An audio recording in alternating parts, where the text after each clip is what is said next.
Welcome everybody into tonight's Ryco Performance Monday Night Top Split, and we are back at the famed, the absolutely beautiful Indianapolis Motor Speedway Oval. The Brickyard 400 is back, and now for the A Open and B Open races here tonight, we're going to be racing on the Indianapolis Oval. Thank God, because the road course, we remember last year, Turn 7 was a doozy. No Turn 7s this year. We've just got four pretty similar corners back to back to back. And you got to get them all right. These long straightaways. Got to get that exit speed right coming out of turns 2 and turns 4.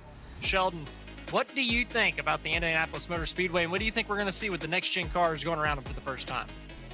Well, to be real with you, I'm not 100% what the next-gen car is going to be like around here compared to what we had back in the day, because iRacing has always been pretty lenient to dirt here. This was back when we had the Gen 6s here. I can imagine this is going to be a really good race, though. I mean, this is an incredible track. Really technical, really difficult to get around here. A lot of goes fast. It's a driver's track 100%, and a win here looks big on anybody's resume, even on iRacing. I feel like it's going to be very difficult to pass here, though. I feel like this is going to be a challenge and a half to make a lot of moves, make up a lot of places. Maybe you can pick off one or two here or there, but it's going to be tough to make a consistent charge through the field at a place like this. But what are your keys to the race here, Sheldon, tonight? The keys for the race here tonight is you want to maximize it. You got these box corners on both ends of the track.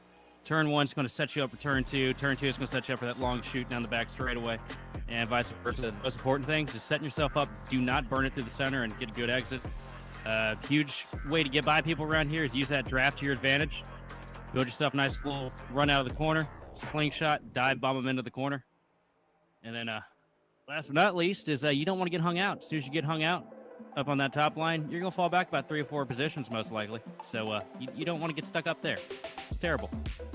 I feel like once you get side by side, if you can get to the inside, you're probably going to take the spot, but it's going to be very tough to get to that spot, to get to the preferred groove, because I feel like whenever we're going through these corners, it's going to be very one lane. It's going to be tough to make anything happen side by side once you get down to the corner. We're going to move into our broadcast picks. Up first, myself, I'm going with Zach Novak. We got a lot of pros in the field tonight.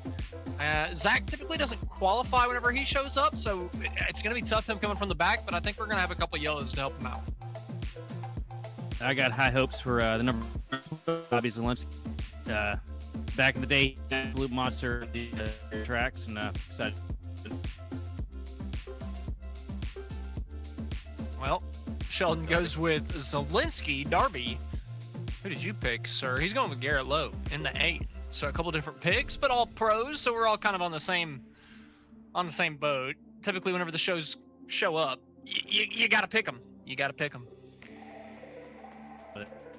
Licenses for nothing, I can tell you. Yeah, they earned them one way or another. You don't get one of those by being a slouch. I can tell you that. It's no easy feat getting one. You go through plenty of rounds of qualifiers, and they weed out the guys that don't belong through all of those. Thank goodness. But we're gonna run through our starting lineup. This qualifying has finished, and look at that, a shocker on the pole. Tommy Gossett, 51.95, the only one to get down into the 51s. What a lap there from Tommy. Congratulations, sir. Garrett Maines on the outside of him in second place. Roger Pierce is going to be starting on the inside of row number 2 with Clayton Hoffman on his outside in the 4th place position. Jacob Schneider starting in 5th with Nicholas Roman on his outside in 6th. Paul Bergoli leading up row number 4 with Miller Bonds on his outside in 8th. Mitchell Mitchum on the inside of row number 5 with Bobby Zelensky rounding out the top 10. In 11th place, we're going to Patrick Gitter, followed by Tucker Menard his outside, John Seminario on his outside in 12th. 13th place is going to be Tucker Menard, followed by Matt DiCiani. 15th is going to be Richard Garcia, followed by Andrew Navarro, and 16th. 17th is going to be Evgeny Mazgunev, followed by Brandon Bikey in 18th. 19th is going to be Matt Hollabaugh with Justin Levine, round out your top 20. 21st is going to be James Outten with Zach Novak starting on his outside. Ray Alfala right behind him in 23rd. Garrett Lowe on his outside in 24th. Ryan Lewis at 25th with Jonathan Delaney on his outside in 26th. Ryan Doucette in 27th. Sean Anderson in 28th. And Shane Van Gisbergen is going to round out your 29 car field. What a way to cap off a heavy-hitting entry field. We got non-pros scattered throughout the end, and then all of a sudden at the end, you just see Shane Van Gisbergen on the very back end of this field. With no doubt getting practice in for this weekend. First trip here in in anything, really. In real life. Yeah, so that's he gonna got be to run interesting to watch. He got to run the road course race last year in a cup car, Yeah, so he's at least been here. But yeah, it's a night and day. excuse me, it's a different beast. That is for sure.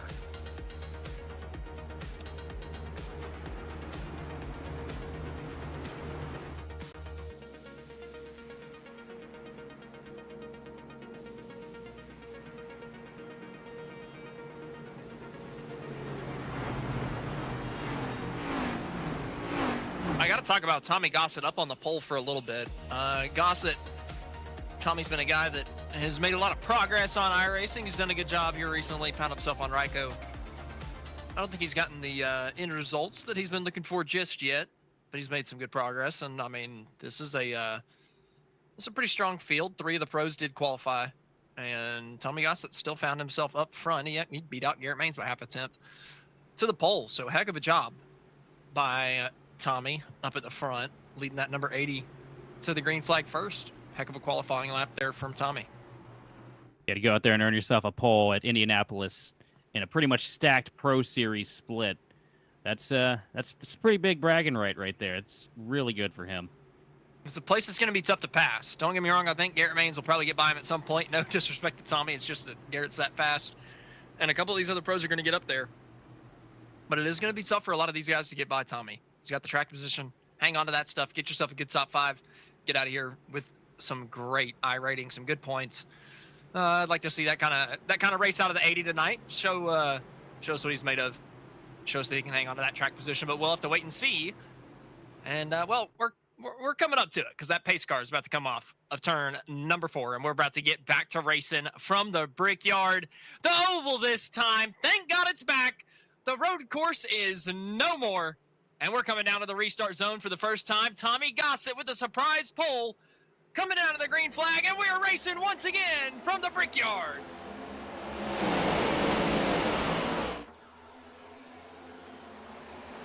Garrett Maines going to clear him down here to turn 1. Dive back down to the bottom and take that spot from Tommy Gossett. Oh, we got a couple on the wall. Up. Yep, they're washing up cold tires, dirty air. A couple people pushing maybe a little bit too hard. Gossett trying to take that second place, trying to hang on to it. He had a terrible start. Did not get to the gas in time. The green flag starts the race. Maines just beat him to it. Gossett just trying to hang on now. Side drafting Hoffman for second, stuck in that side-by-side battle. He dives it in deep into turn number 3. Doesn't give Hoffman a chance. Gossett at least hanging on to that second place spot. Maines getting away. They're side-by-side further back in the field. Top 7 or so single file. And then they're fighting hard. Paul Bergoli way out of the groove. Coming out of 3. He might have found the fence there. Look at the run. Look at the run Gossett and Hoffman were getting there. Coming down the straightaway off the toe of Garrett Maines. Yeah, good little bit of draft there. Could be huge here. I mean, it could be a huge difference in this race.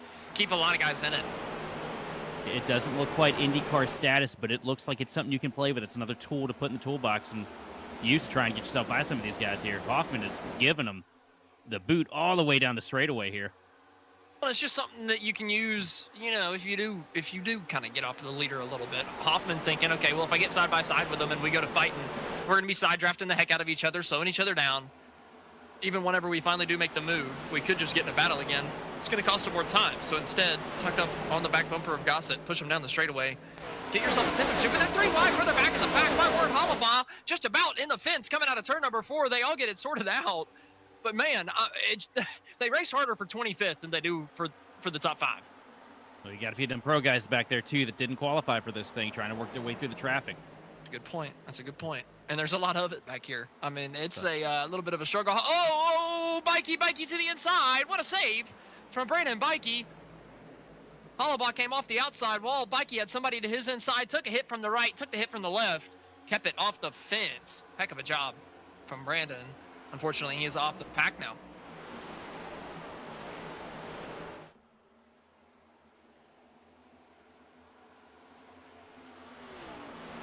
Just watching these two right now up here at the front. Just tucking line here. It doesn't really look like they're gaining too much on Garrett Maines here. Oh, Mitchell and Bonds. or Mitchum and Bonds. Patrick Gator getting to the back bumper of Miller Bonds, pushing him through, and I mean, that's a huge difference down the front straightaway. Whenever they do get hooked up, Bonds just immediately goes by. Patrick Gator getting a run on the outside of turn 1 now, and he might be able to clear Mitchum. Unless, well, Michael's just going to drive it in super deep down to 2, but he might clip that apron ever so slightly, lose a little bit of momentum. Minter's going to be there to push Gator through. That inside line can be deadly. You got to go down there to make passes sometimes, but if you mess up, it's going to cost you 2, maybe 3 places. Yeah, because when you go down there, it's a huge amount of momentum you lose down there, and these straightaways are so long. Same thing that we saw last week at Pocono. If you get off line or make a mistake there on the bottom, just about half the field goes by you, it feels like, in one straightaway.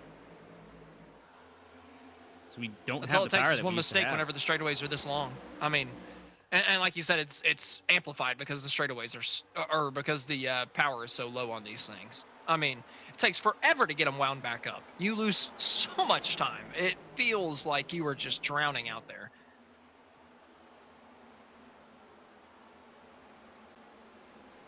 Nice little battle going on here. Ooh, that 5 machine got really close to the wall. Out into the inside of Seminario, trying to pick up a place. He's got a little bit of help. Is that DeCiani? Sorry, not DeCiani right behind him. That is Novak trying to push Houghton through. On the inside of the racetrack, both these guys who can drive into turn 4 deeper, get a better run off, coming down to the straightaway, coming down to the front stretch. Who does Novak go with? Does he make it 3? Looks like he's going to stay to the outside with Johan. Take the spot away from Houghton. Novak starting to make a move towards the front. He's been saving for a couple laps. Houghton tried to find a hole in front of Luza. Couldn't find it. A little bit of a nervy moment, and Ryan Luza's going to take that spot coming through turn 1.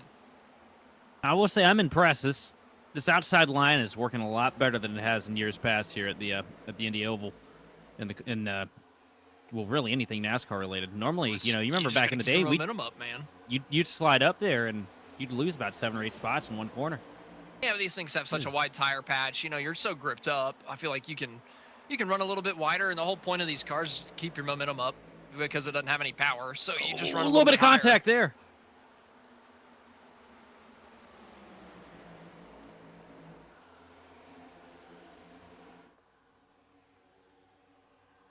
Man, it's just going to continue. I'm telling you, there's just no space. And because there's no power, you get stuck side by side in these scenarios. We're going to see this time and time again tonight. Anytime these guys get side by side, we're on the contact list.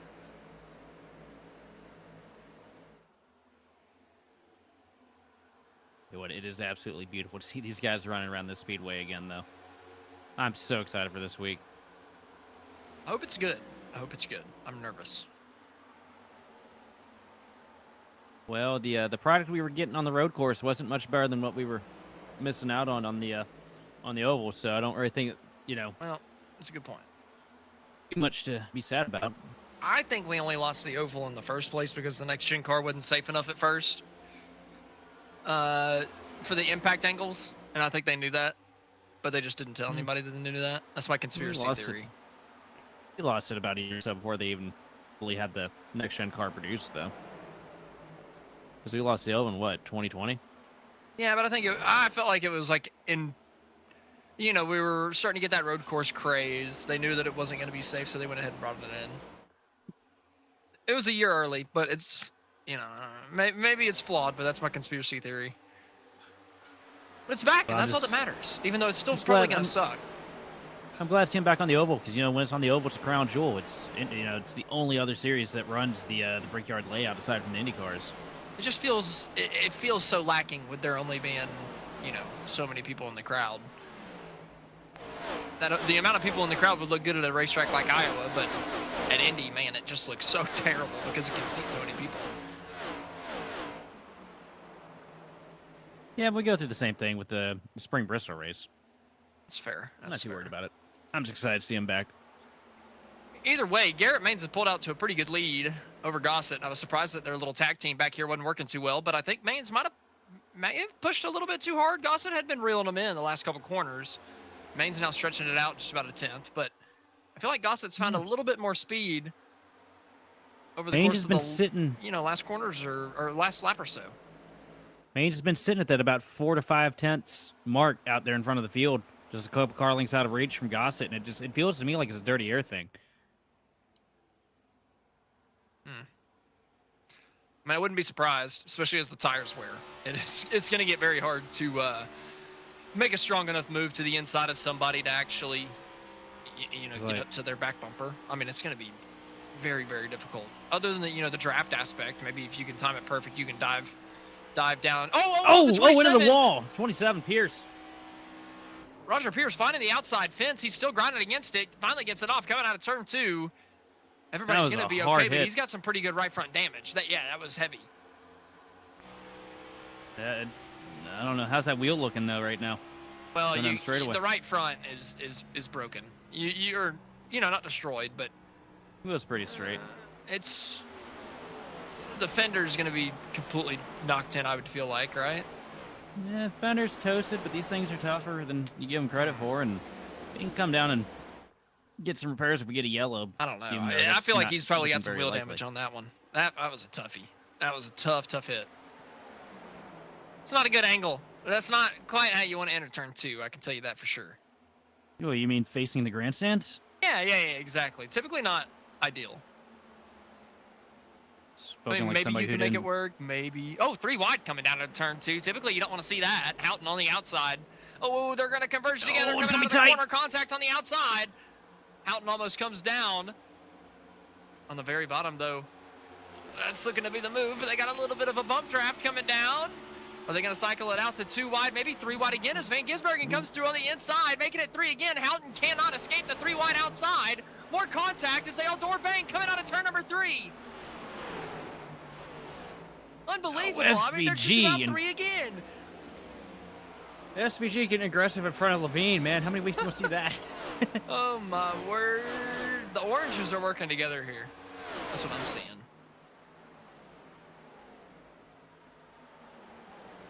Man, up towards the front, too. Gossett has broken that bubble you were talking about. He's gotten up to the back bumper of Mainz at the end of the straightaways now.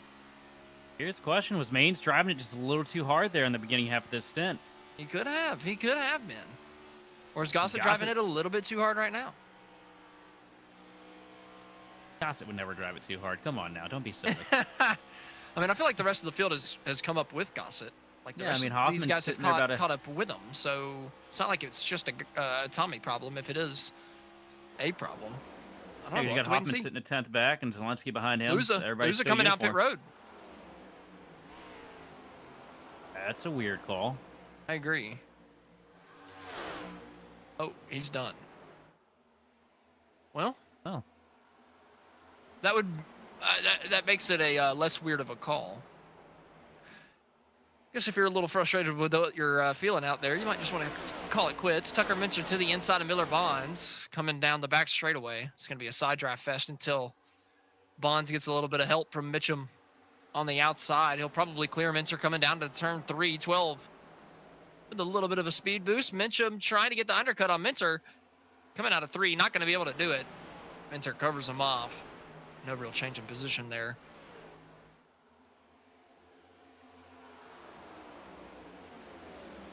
We got a lot of single file right now.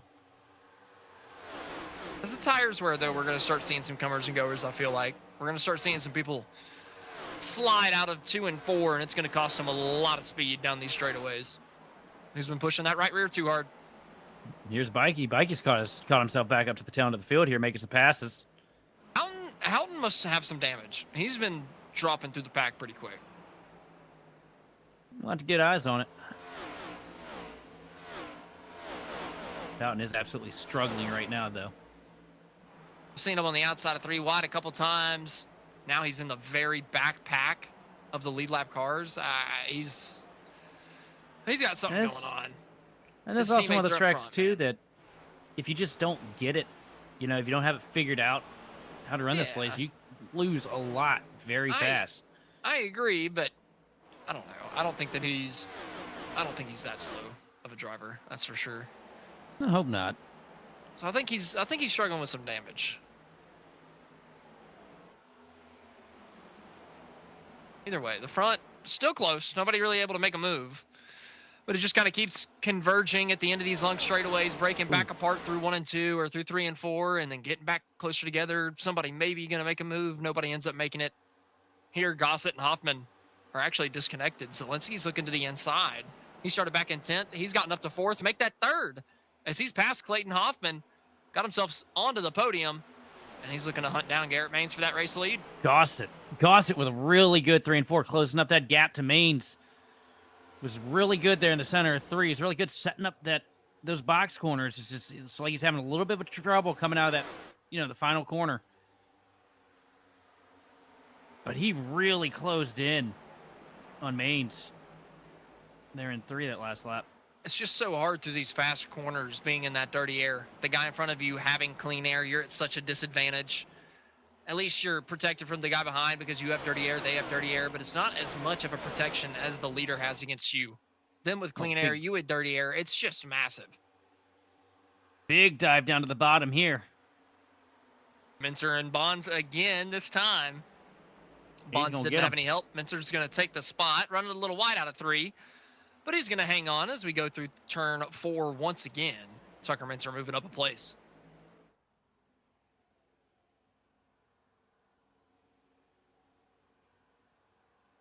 Yeah, there's a log jam of cars up here in the top 5.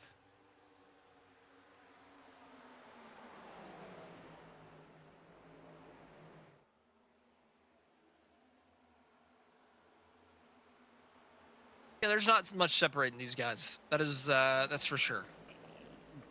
Top 6, all under a second from each other, 0.8 of a second. I mean, kind of ridiculous out of the entire top group. And then the second group's all packed up. Tucker Mincer's found himself at the front of that group. He's running down the top group. We got a couple guys in the hunt here. A couple guys moving their way through the field too. Van Gisbergen starting in last. He's up to 20th from 29th. So good run so far from Shane. Let's see. Ryan Doucette started 27th. He's up to 18th. Garrett Lowe from 24th to 16th. Tucker Mincer 13th to 7th. And Bobby Zelensky 10th to 3rd. So a couple of big movers throughout the field, proving that passing's possible. It's passable. It's passable. Wow. It's passable. That was a good way to put it, buddy. It's passable. Man, I'll tell you what, this track is passable. It's possible, but it takes about an act of God to be able to get it done. So hard to pass here, but we'll give it a pass. It's Indy, man. I feel like the hardest thing is passing the guy that has the clean air. That's the thing. And Gossett, he just kind of showed that it's been just about impossible. He's starting to push a little bit too hard. You can see him pushing that nose ever so slightly, drifting a little too, or pushing a little bit too much through the center of the corners. Zelensky peeking to the inside. Yeah, they get a huge run through that draft, helping each other out a little bit. But you just have to give it up through these fast corners. That's got to be a great feeling for Gossett right now, too. A lot of people kind of shrug their shoulders towards him. And, here he is sitting second place in between 2 pros. Yeah, he's doing a hell of a job so far. Only a third of the way through, but doing great. He qualified on pole. Lost the lead, which we've seen. Oh, 3 wide a little bit further back. We got 3 wide back here going into 3. They settled it out before we cut away there. Jacob Schneider coming down to the inside of Hoffman. Hoffman starting to lose a little bit of ground. Maybe burned up those tires, keeping up in the top 3 at the beginning of this one. Starting to fall back, but the top 3 is starting to pull away. Ooh. It's Maines, Gossett, Zelensky. Now with a 6 caught the fence. 6/10 of a second gap. Gossett thought about looking to the inside. It's not going to do it. Down to 1. Look at the right side of Maines' car. He caught the fence coming out of 4 there. Looks cosmetic. I think he's going to be okay. But you got Maines out here hitting the fence, man. That means Gossett's got to be under his skin a little bit. Here comes Zelensky to the bottom. Oh, Gossett hit the fence. Zelensky put him in a tough arrow position, and he's looking to the inside. He just got to the back bumper, almost nudged Gossett out of the groove. Gossett too heavy on the throttle, and that's going to allow Bobby Zelensky to get through to the second place spot. And Garrett Maines is not looking invincible up there in the lead. Before Zelensky gets up to Maines, we're going to take our first commercial break of the evening. Whenever we come back, we got the challenge for the race lead. Oh, go banana.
Racing isn't easy, but experiencing it is. iRacing puts you in the driver's seat with the industry's leading sim racing game. Drive on laser scan replicas of the greatest racing circuits from around the world. Go head-to-head against other drivers chosen by skill-based matchmaking to ensure competitive racing at every level. Compete across all your favorite series. In officially licensed cars, engineered to deliver the most accurate driving experience possible.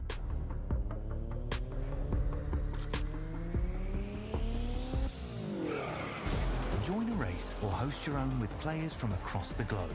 Race against the computer or in a league with friends. Feel the thrill behind the wheel. Visit iRacing.com.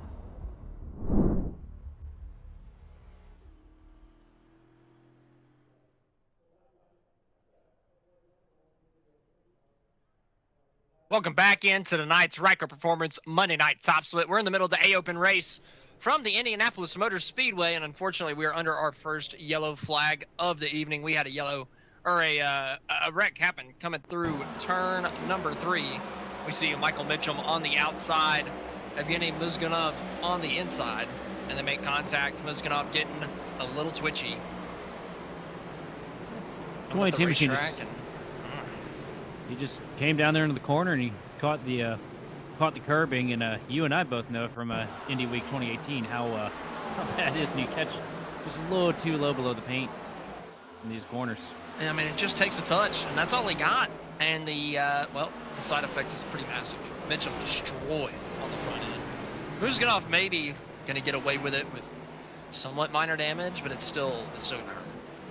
I think we're just outside the fuel window too on these pit stops, so we might see some very, very heavy saving on the rest of this race. I'm not too sure.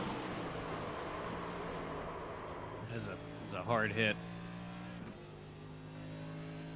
Luckily, these things are tanks, so it doesn't completely destroy your race, even though it's going to be pretty close for Michael Mitchum, I think.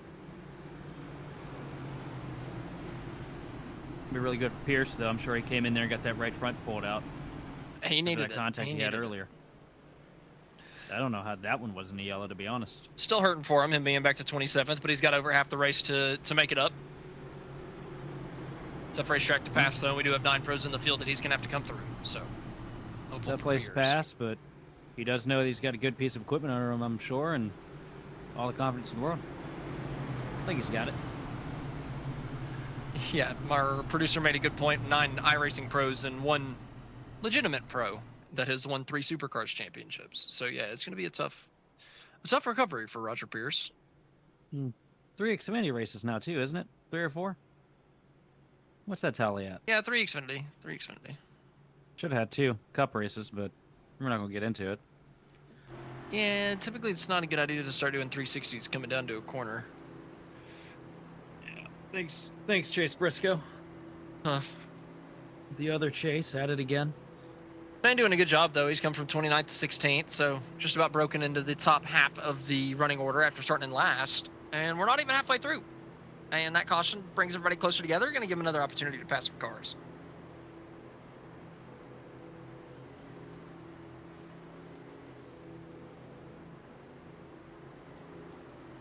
Question I'm going to have here now is everybody knows how hard it is to get track position. How crazy are these restarts going to be now? It's going to be interesting to see if anybody on the outside can stay even with the leader. Can Tommy Gossett do it to Garrett Maines this time? Coming down to the Geico restart zone for the second time tonight. Garrett Maines, your race leader, on the inside to the gas pedal, and Gossett does not get going. Huge stack up in the outside line. Garrett Maines going to get clear, and it's going to be side by side for a second. Zielinski's going to want it back. So let's give the hard charge on the inside of Tommy Gossett down here in 1 and 2. He's going to get the spot pretty easily. Gossett not fighting too hard on the outside line. Probably just trying to keep the thing under him, honestly. Gossett having to settle for third. Bobby Zielinski getting up to second place. Vroman back in 5th. Tucker Minner has gotten himself all the way up to 4th, trying to draft up to the back bumper of Tommy Gossett. It's a hornet's nest further back. Paul Bergoli drives it in deep. on Ray Alfala back here as they're side by side entering 3. Little twitchy on exit for Bergoli. He hangs on, but they're racing hard back here, coming down into turn number 4. Alfala going to get that spot on the outside. The momentum prevails. Bergoli going to have to try to find a hole, but I don't think he's going to be able to do it. Minter looking to the inside of Gossett. Zelensky maybe giving him a little bit of a draft down the front straightaway, and that's going to help Minter get to the inside and make a move. Can he dive in deep enough? Can he get to the throttle? Gossett just misses the fence. Coming down into turn number 2, Minter drives it in deeper, and he's going to take that spot. Gossett trying to go for the crossover, get some momentum on exit, but it doesn't look like it's going to be enough. Tucker Minter up to 3rd. Yeah, it's just so hard to enter these corners on the outside and be able to be even coming out of the exit corner. And in that case, turn 2. Because just the geometry of it, that inside car can get such a good cut. And there's not much you can do to fight that off. I feel like if there's a time you can make moves, it's now, because there's so much grip in the tires. You have the possibility to move around to maybe overcome that dirty air. Does anybody maybe abuse their tires a little bit to try to gain that track position and then just hang on? Does anybody up front think to challenge Garrett Maines and try to use up their stuff just a little bit to maybe try to get that necessary clean air? Right now we got Seminario diving down on the inside of, I think that's Paul Bergoli on the outside. Correct me if I'm wrong. Bergoli gonna get a good run down the back straightaway here, though. Cycling through single file up towards the front of the field, top 10, all in a line, all in a group. And then we've got a little bit of a gap. A little bit of a gap back. Top 11, I should say, all in a line. And then we've got about a 7/10 of a second gap back to 12. So the top 11 or so starting to maybe stretch it out. Sometimes you get a battle or two and it stretches out, then it comes back together, and then another battle stretches out another spot. So that second group could pull back up, but we'll start seeing it spread apart ever so slightly as this run continues to progress. People start making moves. Hoffman getting moved on right now to his inside. Jacob Schneider trying to take the spot, coming out of turn number 2. And it looks like it's going to be 2 for 1. Going the wrong way. That's Clayton Hoffman. Gossett throwing a block down the straightaway on his teammate there, Roman. Because the whole plan, and I said it on the pace side, the whole plan for Gossett in this race is just maintain what you can. You qualified on pole. You had a hell of a qualifying lap. It's a whole lot bigger of a statement to come out here and get a good finish along with it. If you get the pole and you fall back to 8th, 9th, it's like, well, okay, whatever. But if you can at least hang on to the top 5, it's a pretty damn valuable day, and something that you just got to kind of take advantage of if you run that kind of speed in qualifying. It's tough to do it if maybe you're not the quickest race pace guy, which I don't think Tommy is. Not trying to throw shade at him, but I mean his teammates, Nicholas, Roman, Jacob Schneider right behind him, who've won a ton of these A Opens, B Open races, NIS races. Gossett has been a little bit of a step off, and if he can just keep this position, that's a big confidence boost for him. And he is fighting tooth and nail to hang on to where he is right now. Roman had a really good peek down to the bottom coming into turn 1 that last lap. Gossett was able to fight it off, and one of the few times that I've seen anybody make the outside work to kind of defend on a good dive. Coming out of turn 2. Oh, the 12 machine just slides way up the track there. Miller Bonds, yeah, man, he just completely missed the corner. Got spooked or something coming down there in that fight. I don't know what in the world happened to Miller Bonds, but he dropped multiple positions just trying to sort it out. Oh, spinner back. Further coming off of turn number 2. Somehow hangs on to it. Bergoli into the fence. Pretty heavy contact for Bergoli. Who was that a little bit further ahead? The white car is the one that was in the wall. Or the one that was spinning through the corner. I think it was Andrew Navarro. Andrew Navarro was the one that was spinning through the corner. Weird incident through turn 2. Luckily, everybody able to keep it straight. And we're able to keep this thing under green flag conditions. A little nerve-wracking there for a moment, though. That just about figures for Bergoli, too. Every week, it seems like he's minding his own business. Just gets caught up in somebody else's chaos. It really does seem that way. Man, whenever we first started doing this, I feel like every week he was just consistently top 10 speed, and Never got in any incident whatsoever, and just ran there. But unfortunately, that's changed the last couple months. I feel like Paul has been involved in just about everything, and most of the time, it's not his fault. He just kind of sits there, minds his own business, runs a nice, patient race, and he just, ends up with somebody sitting on his hood at some point.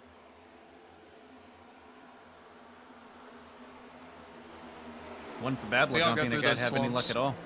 We all go through those slumps. It never feels good.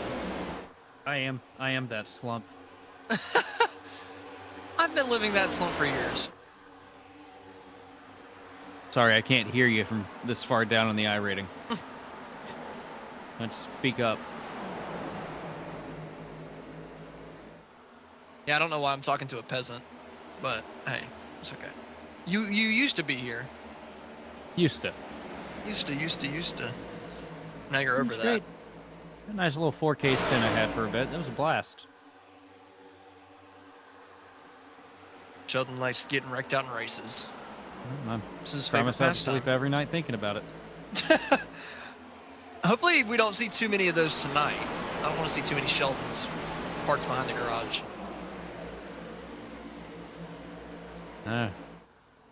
Take a miracle for him to have that much chaos. I mean, Indy's Indy's done it in the past. I went to the one Indy race that was fun to watch after 2008. Oh, the Casey Kane one. Yeah, Casey Kane. And so there's the recipe for chaos is there somehow. That was such a weird race. Wasn't that the one where Truex and KB wrecked themselves on the restart? Yep. That's right. My buddy was just trying to get us to leave. He wasn't a big NASCAR fan. I got him to go. Oh, big move there from Hoffman. And I go, give us one more restart. Let's see if anything happens. If something crazy happens, then we'll stay. If not, then we'll go. And then boom, they wrecked. And I was like, all right, buddy, we're staying. And it ended up being absolutely nuts. So we got pretty lucky on that one. I just remember Jimmy blowing a motor trying to pass Brad and Casey on the bottom. I wish he wouldn't have spun it out. If he would have won it blowing a motor, that would have been the coolest dang thing. And I was not a Jimmy fan, but I would have been celebrating like crazy in the stands for that one. Theoretically speaking, that would have been his last win, wouldn't it? Because that was after the Pocono wreck. Maybe you might be right about that. Because 17 was the last year he won. And I guess it was in the spring too, right? He won 3 races. It was all in the spring, so yeah, it would have been about that. You'd been right on there. Instead, I got Casey Kane's last win. Although I think he would have tied Gordon's Brickyard record, which is why I was excited that he wrecked that week. That's okay. Records are meant to be shared. No. No. Well, then why is the most championships tied at 7? Nobody's broken 7. Because by the time they get to 7, they're... Yeah. As our producer just said, by the time you get to 7, they change the rules. But also by the time you get to 7, typically you're past that prime. You're not wrong, but you would think somebody would get to 8. Somebody would find a way to get to 8 sometime. Even in Formula 1, isn't that just 7? I'm not typically the Dale was the best driver that ever exists kind of guy. But I feel like if 2001 would have played different speed weeks, exactly. I feel like Something based on how he where did they in don't get 2000. And Harvick came out strong, swinging in that car that year. Could have happened. What if? So many what ifs around that. But either way, enough of the what ifs. Garrett Maines, 2.5 second lead over Bobby Zelensky right now. 2.5 seconds? Excuse me? 2.5 tenths. I need glasses, all right? I was about to say. That's the old car right there. Listen, they're not making moves on each other, but it's not that boring.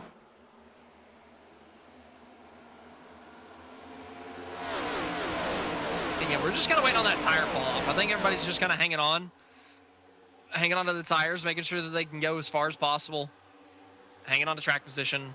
Maine's just pushing as hard as he needs to hang on to the clean air up front, and that's kind of setting the pace. I'm also wondering too about, how potent this draft really is. Oh, we got a wreck in turn 3. Back? Oh, it's going to be too 41. far back though. Houghton down on the inside. Oh, the caution flag does fly. I'm actually really surprised. I did not think that the yellow was going to fly with him spin it down at the bottom, but it does. Off on the access road, but we're getting the yellow. We got hoops in the tower tonight. Oh, DC Annie, getting up there, turning out. So I was talking about earlier. You get down there on those rumble strips in the corners, and next thing you know, you lose the back end. The car comes around. You have to chase it up, and by the time you chase it up, there's somebody out there. They're not there anymore.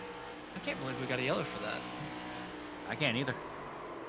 DC Annie said goodbye. Who was that almost got into him? I think it was Roger Pierce.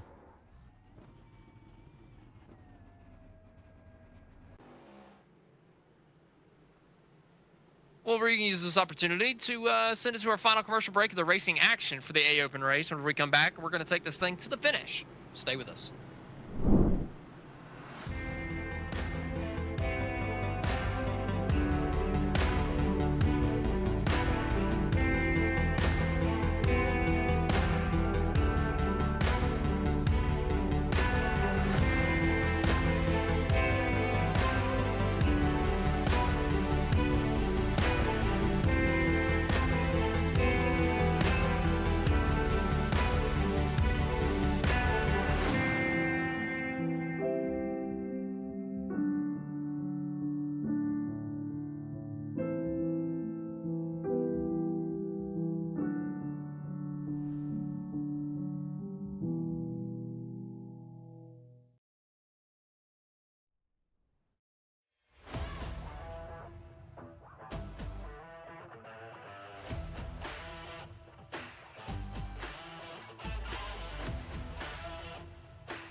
Racing isn't easy, but experiencing it is.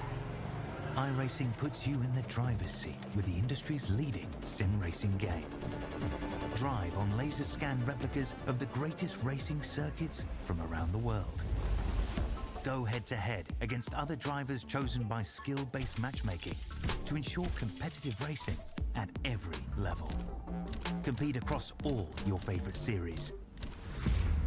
In officially licensed cars, engineered to deliver the most accurate driving experience possible.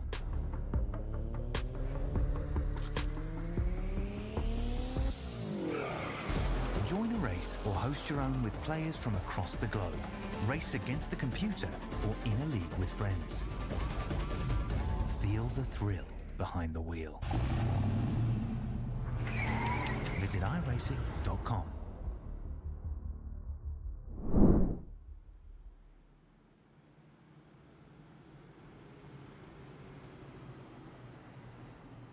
Welcome back to tonight's Ryco Performance Monday Night Top Split on GridVision. Clayton Hoffman is up in the race lead after that caution period. He did not take a pit stop. He stayed out. He's got 16 lap old tires, but he wants that clean air.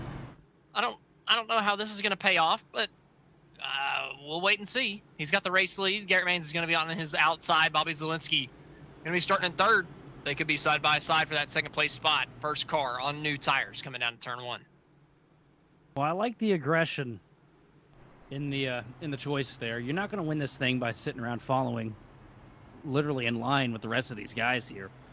You know, go out here, take a gamble. It's early in the week. Go see what'll happen. And maybe he's hoping a couple other people decide to do the same thing, and he has a little bit of a buffer. But unfortunately, that didn't happen. And he's gonna have a lot of fresh tires, a lot of hungry guys, all ready to pounce behind him. Well, right now, we're gonna find out how potent exactly the clean air is. So I don't think it's gonna be potent enough. I just don't think so. I doubt it. But either way, pace car's about to pull off, coming to 21 laps to go. Hoffman is going to lead us back down to the restart zone this time. How big of a jump can he get on Mains? Hoffman waits pretty late, and he's going to be able to clear Mains, but Mains stays clear of Zielinski. Bobby did not get going well, and coming down to the turn one, Mains is going to be clearly into second. It's a side-by-side battle for third. Zielinski looks like he's going to get through for it. Minter falling back just a little bit on the outside line. He's going to drop 2 spots here. The 55 machine is going to get in front of him. Yeah, Ryan Doucette, he's getting up to 4th place. He had a good restart. Minter trying to get it back. Mains trying to get the race lead from Hoffman. Hoffman throwing a block down the back straightaway.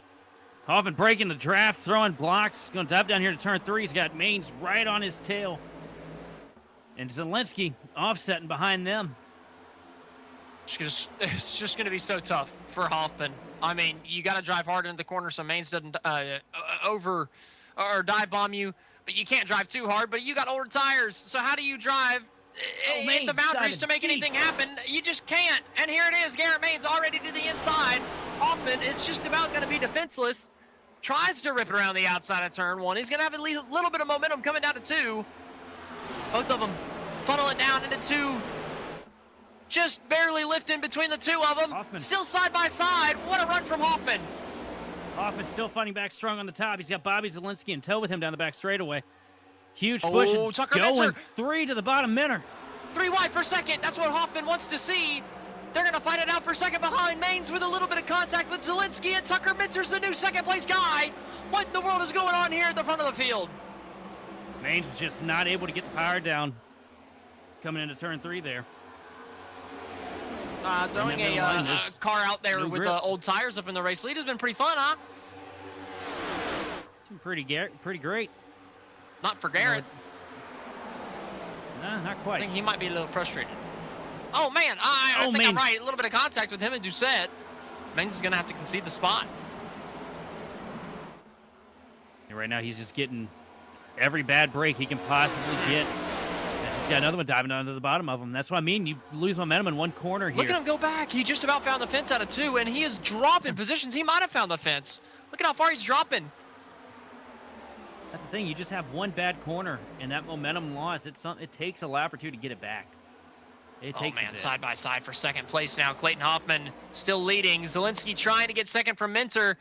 Both those guys got to be thinking that whoever gets the position over those 2 is going to be the guy that wins the race. Either them or Doucette. You got to think Hoffman just falls off a cliff at some point, so they're racing like crazy for second because they know that that's got to be the spot you got to be in. Hoffman is loving watching these guys drive aggressive behind him right now. Oh, he's up in there. The more time they spend side by side, the more likely they are to slow themselves down and make a mistake. And there's one right there, Minter. He's going to shove Zielinski up into the fence. Holy cow, man. I mean, he used absolutely all the racetrack to make that happen. Man, a little bit of contact.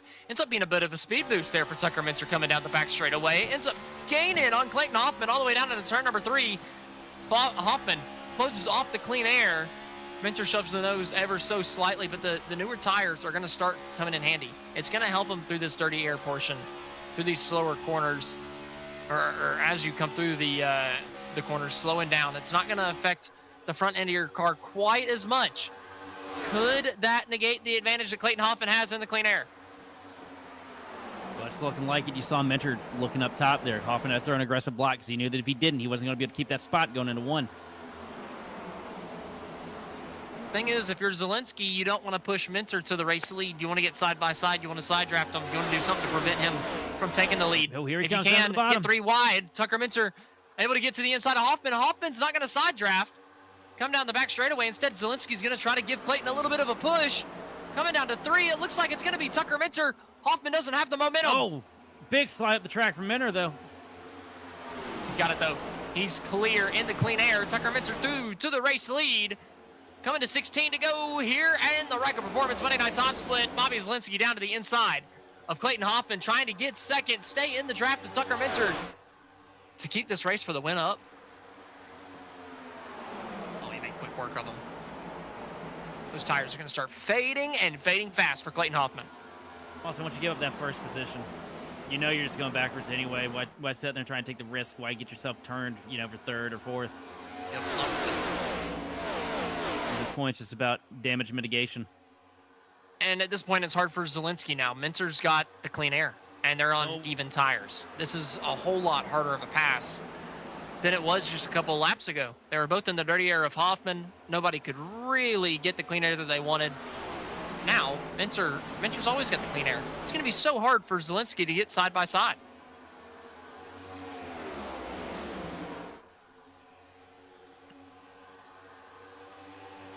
Gosh, the draft at the end of these straightaways, that was insane.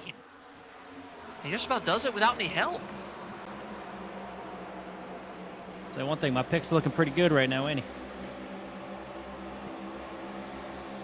I don't even remember who your pick was, to be honest with you. P2, Zielinski. Oh, man. Oh, yeah, you're looking pretty good.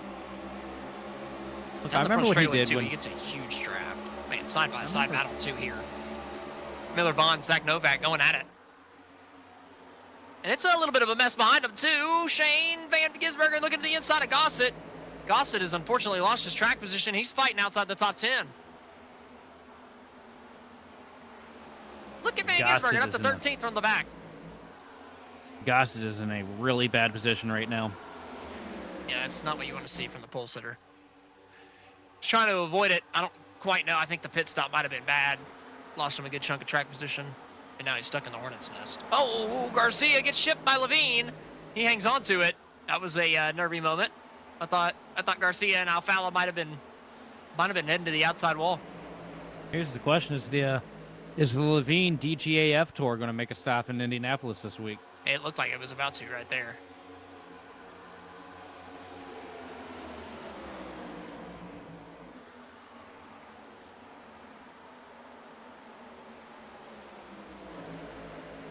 Hoffman continuing to lose spots up in the top 5. Just falling out of the top 5. It looks like Vroman's gotten by for the 5th place spot. Garrett Lowe and Vroman getting by this time by. Schneider going to be the next one on deck, so Hoffman's just going to keep bleeding these spots. And there is no end to these guys behind him.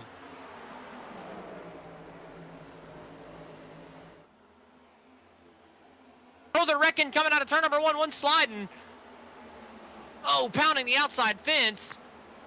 I think that's Zach Novak. It's Novak. That's not Novak. That is not Novak. Novak runs a red car. I don't know who the 3 is.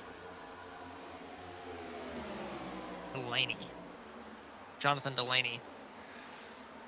Excuse Tore me. up that right front fender pretty bad. Yeah, it's not good.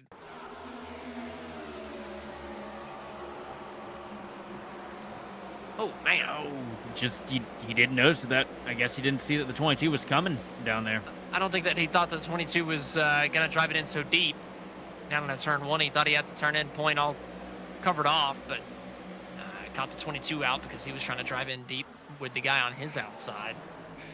I don't think he was intending to try to dive bomb the 3. I think he was trying to outbrake the guy that he was fighting in a battle. Unfortunately, Delaney is the odd man out in that situation. Up towards the front, though, man. The top 6, all under a blanket, coming to 11 to go. And Zielinski with a big run this time, down to 3.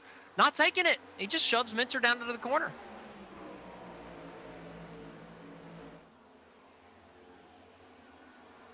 I mean, you've got to be expecting here as these laps are winding down that Zielinski's going to make some kind of aggressive attempt, some kind of move, something to try and get past Minter here for the lead. But I don't know. I think that opportunity might be out the window because Minter is just looking so good in clean air on equal tires with Bobby Zielinski in second place. And I don't know. Bobby had a chance at the end of the back straightaway last time.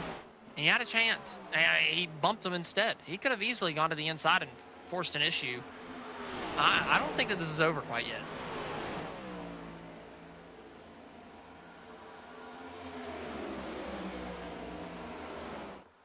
Bobby's getting off of 2 really good. Starting to gap themselves from Doucette a little bit, too. There it is. Here it Diving down comes, to looking to the 3. bottom. He looked for Not it. quite there. He's gotten closer than that. I'm telling you. I think Zelensky's got something in him. It's coming to 10 to go. I think he's got enough to mount a charge. And he is all over the back bumper coming out of 4. I mean, he is pushing. Minter might have found the fence. Might slow him down enough for Zelensky to get to the back bumper. Here we go. Big block from Minter. Minter not letting him get to the inside. Does Bobby throw the last minute? Last minute move down to 1. Not going to do it. Just going to try to set up for 2 to get a good run out of 2. And get that slipstream all the way down the back straightaway down into turn 3. What can Bobby Zelensky do? That's decent. That's decent. Where's the slipstream? Can he get some help from behind? Doucette's too far back. He's going to run all the way down to the grass. Bobby is not going to put up with that for too long. Bobby didn't really have a run, though. They're just kind of playing air games with each other. Nothing really too crazy in it. Minter, Zelensky, Doucette, Lowe, Vroman, Schneider. That's your top 6. Those are the guys that are up here fighting for the win that are on your screen right now. All of them with a chance. The top 2, the guys that you're really looking at, Minter and Zelensky going at it lap after lap. We've got the snake going up in the top 6.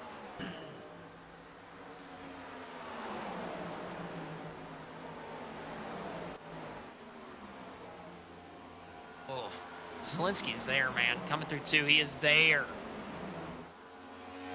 He's a little bit better than Minter. Coming out of 2, what can he do? He's just really good at building those runs down that straightaway. I'm just surprised he hasn't really forced an issue and tried to make a move yet. If that restart, or if that caution flag comes out, you want to be in the lead, man. I mean, you want to be able to control that restart. Get it done as soon as possible. I just think it's that hard for him to actually get there in time. This is the problem.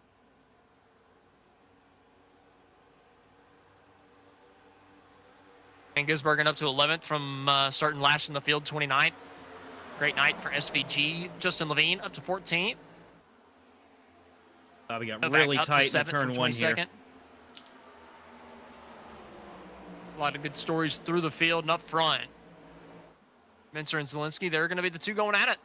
Doucette's just about there, though, man. I mean, he looks just about as fast as Zelensky. Doesn't look like he's been pushing quite as hard, though. He might have a little bit more in the tank coming down to the end of it. Yeah, but I don't think Doucette has enough time. I think it's side by side in front of him. Everybody has a chance. Oh, Hoffman's taking a pit stop, and he is way behind now. Fighting for 4th. Garrett Lowe throwing a block on Vroman. 2 blocks, and Vroman ends up finding the inside. Before we get down to turn 1, can he drive it deep enough? Garrett Lowe trying to use that momentum, and I think he's going to hang on to the spot. Minter slid up just a little bit coming out of turn 1 there as it's opening the door up for Bobby to close a little bit of time on him here. Doucette's now lost a little bit to the back of Zelensky. I feel like Bobby almost needs that help. He almost needs to push her down the straightaway to give him an opportunity.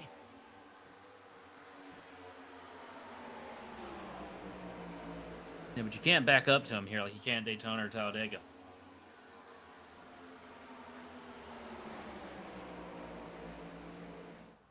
Yeah, with the corners, you can't back up to somebody. That is for sure. You can't give up the time. Not the 2 tenths that it would be. You really just need Doucette to be fast enough and hope that he doesn't pass you. The only problem is coming to 6 to go, you would expect he'd probably make a move to your inside if you're Zelensky. Doucette could find himself in a battle here for 3rd, though. Lowe's starting to look quick back there in 4th. No, Zelensky's there right now, all over the rear bumper of Minter. He just can't get the momentum. I wish these things had just a little bit more horsepower, less tire. Come on, man. He's closed a lot on him this lap, though. If he can get a good 3 and 4 here, I think he can be there coming into 1. What can he do? Minter's been running a little high through 3, giving Zelensky a little bit of air down on the bottom of the racetrack. They're side by side for 3rd behind. Garrett Lowe trying to take it.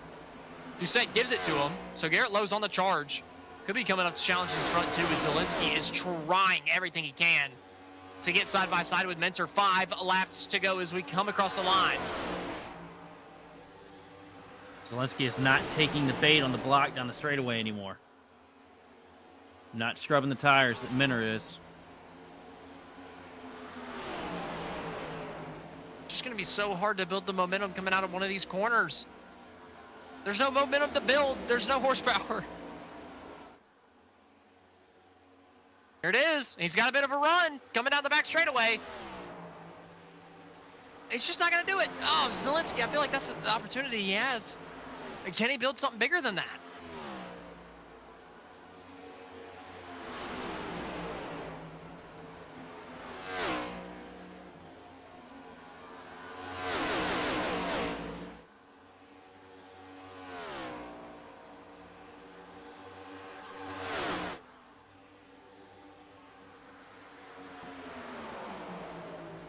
Four laps to go through turn one. Once again, Bobby Zielinski still trying to run down Tucker Minter.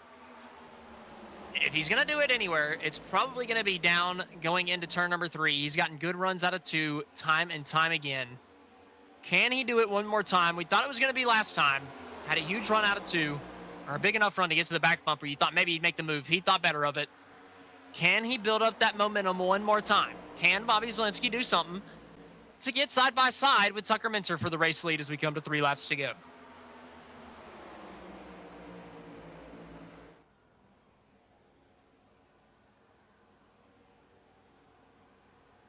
They're going to be side by side for third again. Doucette has found a little bit more speed now, or Lowe's had some type of issue because Doucette is now taking third back.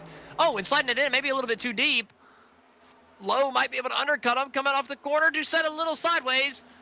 That's going to detach them completely from the race to leaders. You got to think it's a 2-horse race now as they're still side by side for third. Coming out of turn 2, it's turned a little messy back there for the last podium spot. Can Roman get into the fray?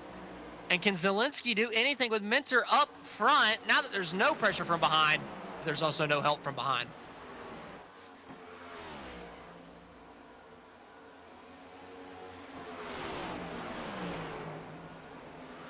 Coming to 2 laps to go through turn 4 this time. Zielinski a little bit deeper into the corner, a little bit wider coming out.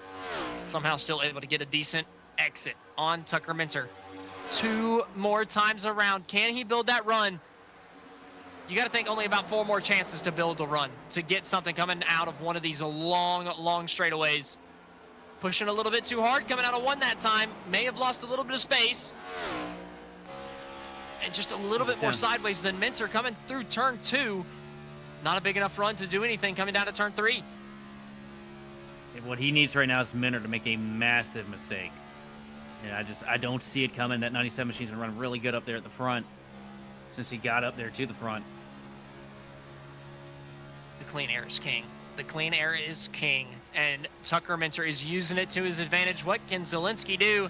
Does he have anything left in the tires to give Tucker Minter a run for his money as we come down to the white flag in tonight's Ryco Performance Monday Night Top Split A Open from the Indianapolis Motor Speedway? Tucker Minter's got the lead. Bobby Zielinski wants it, and Ryan Doucette has an outside chance. Oh, Minter got pretty loose there in 1. Zielinski's going to hound right over his rear bumper here. Closest he's been here coming into turn 2.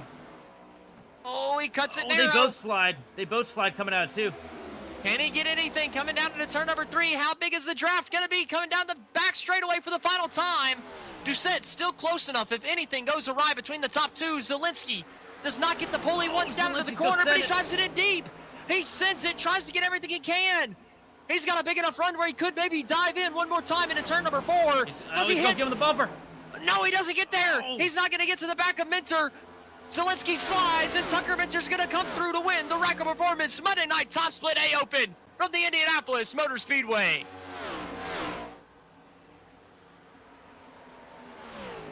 Zielinski second, Doucette third. What a race between the top couple at the ending of that one. Heck of a finish. There's just nothing that Zielinski could have done to get to him there.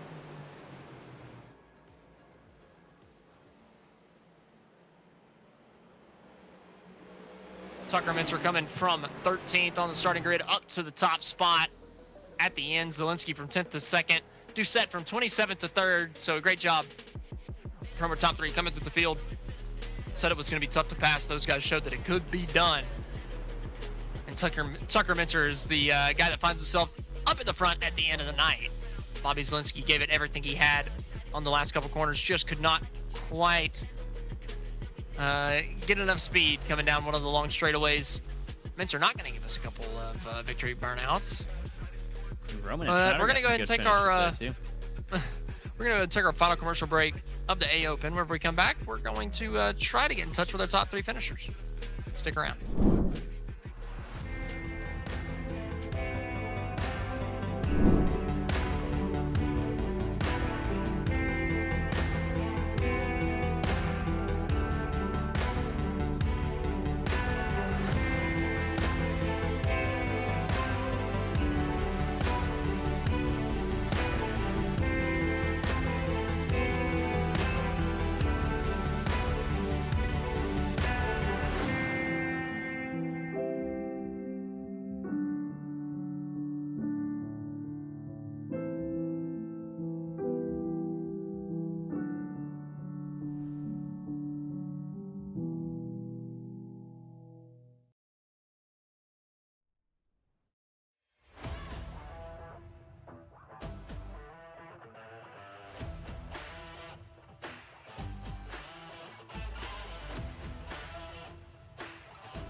Welcome back to tonight's Ryco Performance Monday Night Top Split. We just finished up the A Open, and Tucker Minter is the guy that won it. Bobby Zielinski finishes up in second place. Good save on the last lap to bring it home in second. Doucette rounds out your podium. Nicholas Roman in fourth. Jacob Schneider rounds out your top 5 with Garrett Lowe in sixth. Zach Novak in seventh. Garrett Maines eighth. Shane Van Gisbergen from last place all the way up to ninth. And Tommy Gossett rounds out your top 10. 11th place, we're going Patrick Gitter with Brandon Bikey in 12th. 13th is going to be Miller Bonds, followed by Justin Levine in 14th. Andrew Navarro is going to be 15th place after the contact earlier, followed by Ray Fowler in 16th. 17th is going to be Richard Garcia with Matt DiCiani in 18th. 19th is going to be Evgeny Muzganov with Robert Pierce rounding out your top 20. 21st is going to be James Houghton. 22nd, Johan Seminario. 23rd, Sean Anderson. 24th, Matt Hollabaugh. 25th, Paul Bergoli. 26th, Michael Mitchum. 27th, Jonathan Delaney. 28th, Clayton Hoffman. And 29th is going to be Ryan Luza tonight.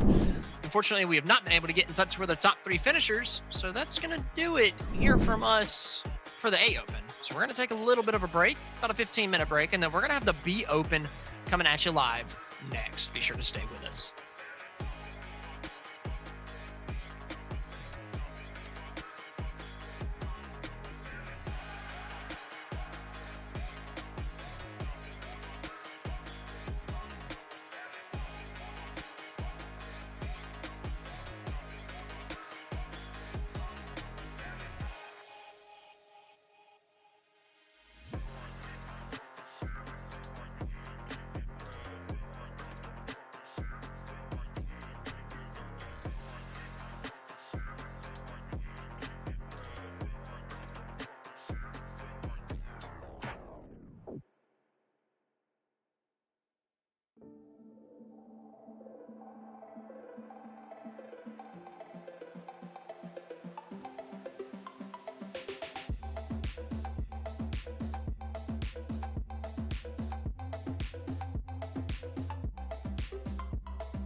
Welcome back to the Indianapolis Motor Speedway, where we've got some more Ryco Performance Monday night top split action. We've got the B Open race, the Xfinity cars going around the yard of bricks. This is going to be a fantastic race, just like the first one was. Maybe a little bit less dirty air, so maybe a little bit more passing. That would be fantastic. Getting a little aerial view of the fantastic Indianapolis Motor Speedway as these cars are going around right now, putting out their qualifying laps. Sheldon, what do you have to say for the Indianapolis Motor Speedway? What do you think of the place? Well, it's going to be drastically different in these cars as opposed to what we saw with the Cup cars a few minutes ago. The B car, absolutely next to no downforce. Dirty air is pretty much non-existent, it feels like, in these things. You're going to see people actually be able to get to the positions that their car honestly belongs. And we see a little bit more action, give or take, here or there in some points of this race. It's going to be pretty fun to watch. They'll be more spread out, but whenever they do get close together, they'll be able to pass, I think. Like, I don't think we're going to see long lines of cars. At the beginning of the runs we will. But as the run goes on, I think that they'll spread out a little bit more. We're going to go ahead and move into our picks real quick. Up first, myself, I'm going with Trent Dinkle. I think he's going to bring home the checkered flag tonight. Pretty quick. And, top-rated guy in here. Feel like it's an easy slam dunk pick. Well, I got to go with our good old boss man, our fearless leader, Justin Levine. That's my pick for the night. He's not holding a gun to me or nothing. Sheldon just trying to get a bonus tonight. Don't think it's gonna work. Good try though, buddy. Austin Derbyshire picking Shane Van Gisbergen, thinking he's gonna back up what he did a couple weeks ago at Nashville with a victory in the B Open tonight. What we saw at Nashville, that would be a really good pick too. I'm hoping he gets himself in the top 3. I'd like to talk to him tonight. We'll have to wait and see. Oh no, Levine just caught the wall, coming out of 2 on his qualifying lap, so he's gonna be starting at the back of the field. But we're gonna take a look at our schedule on the upcoming week. Tomorrow night from the Lucas Oil Indianapolis Raceway Park, the Champion Power Equipment iRacing Truck Series at 9 p.m. Eastern. Wednesday night also from Lucas Oil, it's going to be the Thunderclap iRacing Series at 8:30 p.m. Eastern. And then Thursday night, the Nashville Super Speedway will be the venue for the High Slide Racing League at 8:20 p.m. Eastern. And then we'll be right back here at the Indianapolis Motor Speedway for some more Ryco Performance Friday night NIS Top Split action. But that will be the second split. iRacing going to be covering the major events, top splits this season, so we'll be covering the second split of the Brickyard 400. Excuse me. Now that race we're going to see at Lucas Oil Raceway this week too is going to be pretty exciting. I would have to agree with you. Lucas Oil is a exciting venue, exciting racetrack. It always seems to put on a good show. It's very argy-bargy, beating and banging. So I feel like it tends to be a fun one to watch. Yeah. Weather's looking pretty nice today. Partly cloudy, 78-degree ambient temp. We got 109 degrees temperature on that asphalt, so it means it's going to be pretty slick. Not as slick as it gets here, but it's going to be pretty slidey. It's not going to be comfortable, for sure. 110 is not, it's like you said, it's not the hottest, but it's definitely not comfortable. You're not feeling good out there. You're losing grip. It's hot. You can feel the tires bleeding. Yeah, you're in that range where if it gets a couple degrees hotter, you're thinking about bringing on that track bar before you even go out there.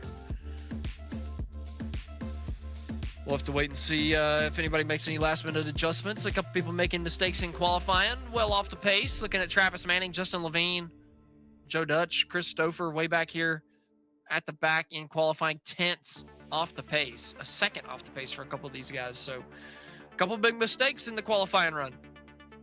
Yeah, but these are also guys that haven't been run the B car, consistently throughout the year. Kind of getting their feet back into it, getting tuned back into it. I know Manning's coming off a break. And, Levine, we never see him in these cars that actually have to drive. I feel like these things are easy to push just a little bit too much on that second lap fastest. So you push for it, and easy to overstep the bounds just a little bit out of turn 2 or out of turn 4. But either way, we're going to go through our starting grid. Cruz Cadell going to be on the pole by over 1/10 of a second. I mean, huge gap between Cruz and Trent for the top spot. Trent Dingle starting in second. Matt White going to be starting on the inside of row number 2 with Austin Price on his outside in 4th. Robert Warren's lining up row number 3 with Dustin Smith on his outside in 6th. 7th place is going to be Robert Clifford with Clinton Ingle on his outside in 8th place, with Matt Miller starting on the inside of row number 5 in 9th, with John Williams on his outside in 10th. 11th place, we're going to have Eddie Rose with Thiago Vera in 12th. 13th place is going to be Blaine Davis with Travis Manning starting on his outside. 15th place is going to be my pick, Justin Levine, with Jesse Prize in 16th. Is outside. 17th, we're going to have Christopher with Joe Dush in 18th. 19th spot, we're going to have Shane Van Gisbergen, the legend himself. And 20th place, we're going to have Thomas Lloyd. 21st is Brad Newman with Vinicius Amores in 22nd on his outside. Jared Bogart in 23rd with Manuel Octavio Tolentino in 24th. Logan McGuire in 25th. Fred Francesca in 26th with Joe Zader in 27th and Russell Boisford in 28th. Sorry, it's Russell Boisford in 28th. That's going to round out your 28 car field. So one car less in the A Open field. So not too big of a difference, but I do think that the racing action that we see on the racetrack is going to be a little bit different than what we saw in that A Open. Yeah, it's going to be like night and day. You think so? You think it's going to be that big? Well, I mean, like these things, you know, we saw that last race. Everybody, the draft was so huge. The draft isn't going to be as big because these cars don't put out a big hole. There's not a whole lot of drag. And on top of that, the dirty air is not as anywhere near as much a factor with these cars. So it's pretty much going to be, you know. I'm hopeful. It's going to be who's got the best car and who's got the most talent. It's going to work their way up to the front here, and everybody behind them is going to have to really work to catch up. I think you're completely right. I don't know. Now, I do think they're going to be able to get to the bumper easier than the A car, right? I think it's going to be easier, but I still think that dirty air is going to become a factor. Like, it's still going to hurt these guys pretty hard. It's going to be hard to really get all the way up there. It's going to take many, many corners. I don't think it's going to be like, you know, you're going to lose time in the middle of the corners regardless if you're on the bumper just about. Yeah, I mean, I'm not saying that there's going to be absolutely no dirty air, but compared to what we watched with the Cup car last race, and the Cup car is bad. And in comparison with the truck too, the dirty air in this is, it just feels like somebody turned a fan on in front of you compared to that, you know. Or the dirty air it's gotten a little aggressive. I wish we'd get toned down a little bit. But we got to keep it realistic, and unfortunately, that's how much dirty air we have in real life. Actually, it's probably a little bit more. So I guess I'll deal with it. Sure, Dinkle's got a pretty neat looking paint scheme there. Oh, looks like a 2006 Casey Kane throwback with camo.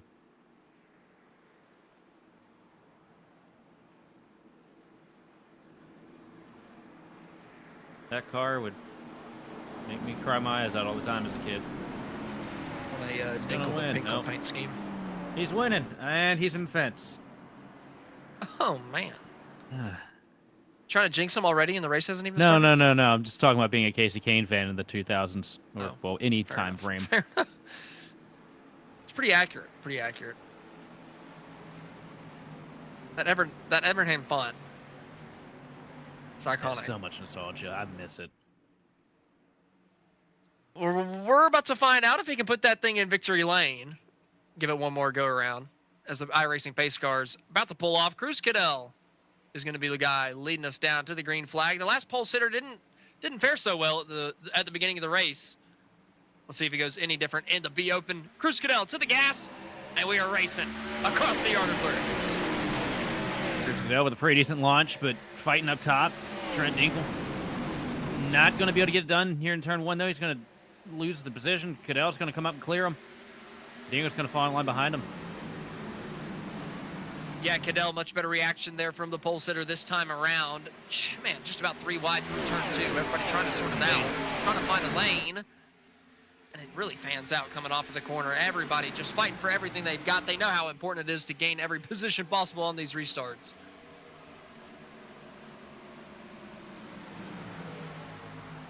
Way out of the groove. Levine diving down here to the bottom. Wrecking in we front got a big of him. slide. Oh, they all hung Kept it on. under him. My word. Huge contact going into 4 that time. 3 of them all getting together. I did forget to mention how edgy these cars are compared to what we saw in the last race. Engel, Miller, Clifford all getting together coming through 3 and 4. A little bit of a nervy moment on lap number 1. Not really what you want to see. Kind of creating a gap already. A bigger gap than we saw throughout the entirety of the A Open race, I'd say, in between 7th and 8th, or 7th and 9th or so. Yeah, that's just because these guys aren't going to be sitting back there, you know, stuck up in the draft, getting that, you know, free pull back up to the front. Here you got what you got. being just absolutely stuck in the dirty air. Levine already charging up to ninth place here. These cars are so much better. Just listen to the RPMs, man. It sounds like easy. So Levine up to 9th after starting in 15th. Good progress so far. Trying to pick up another one, trying to gain some time. You really want to be at the front of one of these packs, be able to pull away. Currently the second car in the second pack, trying to separate himself, but in turn 1, getting a little wide. Yeah, got very wide, knocked the fence down just a little bit. Doesn't look like it affected him too much. Oh, Racy back, further back. I think we might have it separating into a third pack here pretty soon as they go 3 wide, coming down to turn 3. 15 Machine's going to dive it down here on the bottom. Oh, that outside's not where you want to be. He's going to back out. Probably the smart decision. They get it from the left to 2. Typically, they don't stay 3 wide for too long at Indy.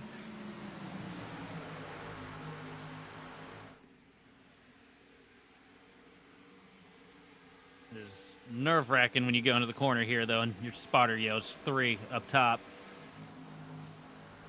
There's not really much you can do.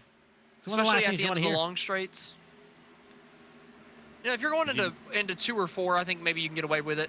If you're going into 1 or 3 in your 3 wide top, there's not much for you to do. You know you're getting into the fence. Yeah. If you stay up there. Levine making a move to the inside, trying to get up to 8th. Yep, it's going to get by Miller here on the inside for 8th spot, coming into 3. Nice and clear already.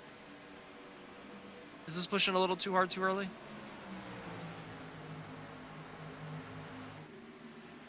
We'll find out. Just be worried about those tires.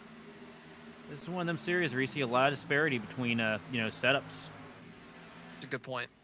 Very good point. That setup could very well just be that good. Shane Van Gisbergen a little bit further back. He's come from 19th. He's running up in the 12th place spot. So a couple of these guys pushing through the field early. Only 4 laps in. Working lap 5. And we know that I'm pretty positive that Levine and SVG are both running on the same platform right now, too, setup-wise.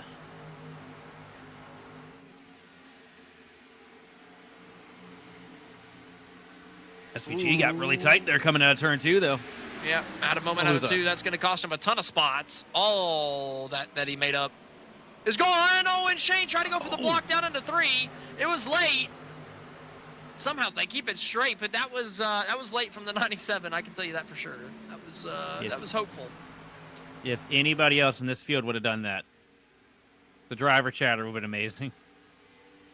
Yeah, there would have been. Is what I'm hearing on the scanner right now. That was an aggressive move, to say the least.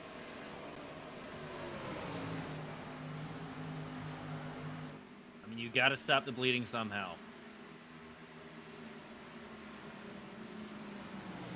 I don't know if that was the right way to do it. It's not the right way to do it, but I mean, hey, he did it. It worked. It worked. Now, it probably burned up the tires with the slide, so we'll have to wait and see.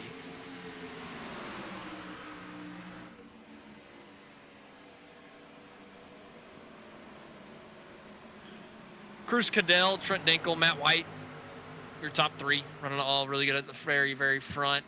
Van Gisbergen's still in the weeds back here, losing more spots. So he's starting to hurt. Back to 19th. Struggling. Yeah, he's just got to settle in right now, find a hole, stay there, let those tires cool down a little bit, let the car come back to you. You know, you burn him up with that tight exit he had coming out of turn 2. A shot for the 15 into the freaking corner. What in the world? Look, some of the best racing in this series is around 15. Polentino just about got dumped. Van Gisbergen does dump the 3 further back into the wall.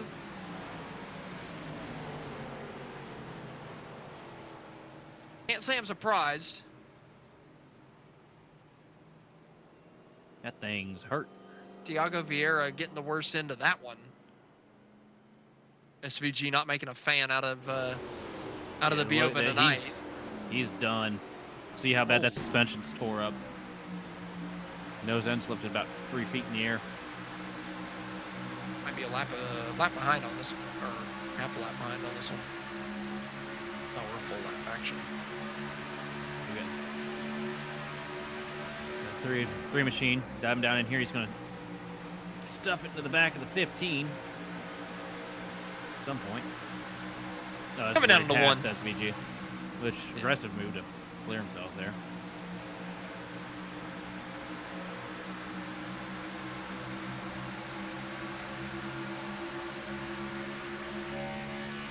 Front row is going to dive down to the bottom of the 15. Right up to the bumper, give him a push coming into the corner, then slam him again on entry. Then coming from behind, Shane said, well, screw that. Well, Shane had his nose there, and Tiago the 3 didn't take it. Tiago took a pretty late entry. Can't be that abrupt on your entry. I've had to learn it the hard way myself numerous times here. Well, Shane came up, too. Shane came up. I don't know. That's Shane, weird coming into 2, to say the least.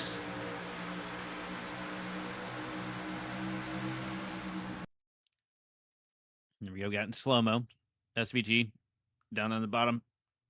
SVG held what he had. He was on that seam all the way through. Yeah. And really Tiago did come down too hard, too quick whenever Shane showed his nose. So maybe a little too abrupt on the turn in, but some split strategy through the field. Not really too surprised. 8 laps in, the caution flag changing up the strategy pretty big time for a lot of these guys. What it boils down to is give and take, and neither one of them gave, but they both took. You're not wrong about that. It's one of those tracks where there's only a small window of aggression that this place will accept. And it's really easy to step over that line because we're all fighting for that white stripe there on the bottom. If you're not there, you're not making speed.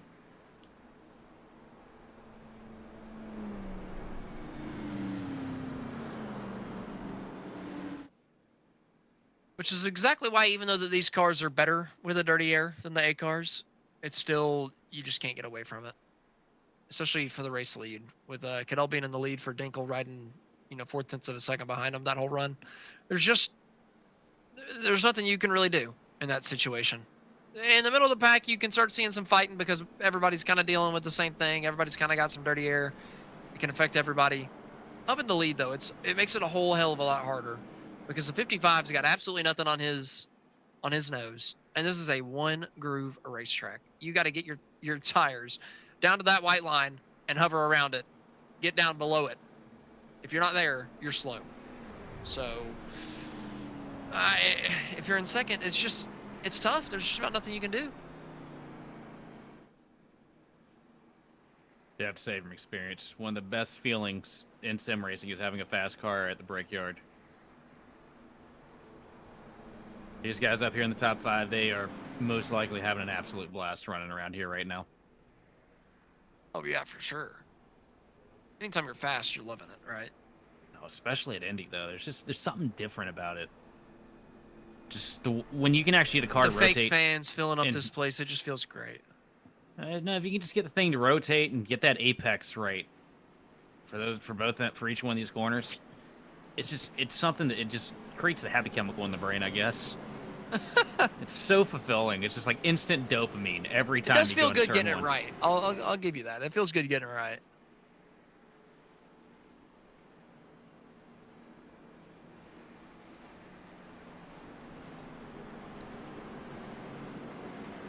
We'll have to wait and see who gets it the best, though. Cadell's been getting it done the best so far. Led every single lap that we've had. Not really a surprise from pole. Now he's going to have the advantage on every start going forward. Getting to set the pace right off the start.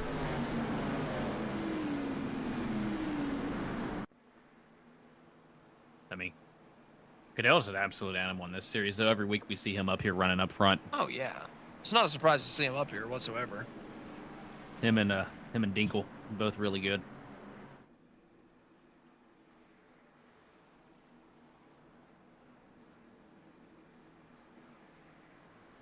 I don't.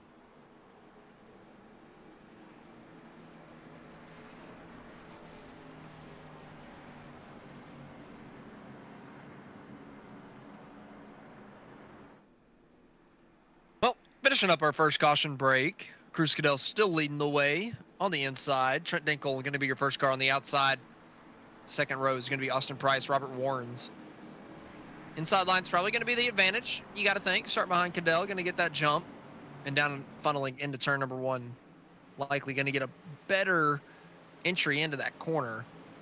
So watch these guys on the bottom. Look for them to maybe make up some positions as that pace car pulls off down to pit lane. And we come up to the restart zone. Green flag is flying, and we're back to racing from Indianapolis. But with a really good start here. Going to clear on Dinkle. Dinkle's going to slide in behind him. Further wreck further backside through the Oh! grass into the access road. Oh, hard into the outside wall. One turn around. That's going to be yellow. Heavy into the fence. Ends up being the huge one further back. Trying to find who it was that went. Look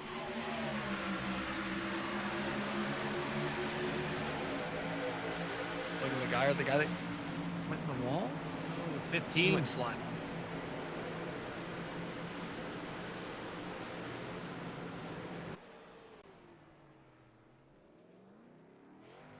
Just got another bad shot going into the corner from 40. Looks like it was Jesse Priest that got turned into the outside wall. These guys basically wreck avoidance. They look to have it okay, but Priest gets chunked up from behind. It's rough when you feel like you have the thing missed, and then there's a guy that just didn't brake on your outside. You got nowhere to go. You get stuffed up into it.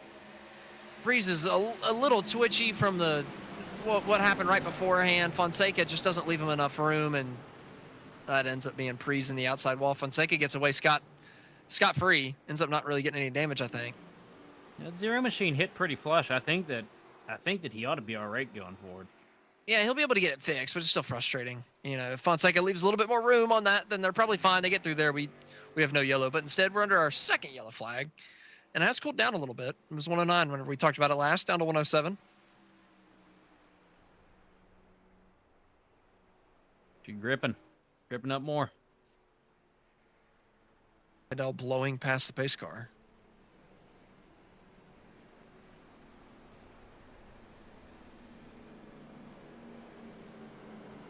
Still blowing past the pace car here.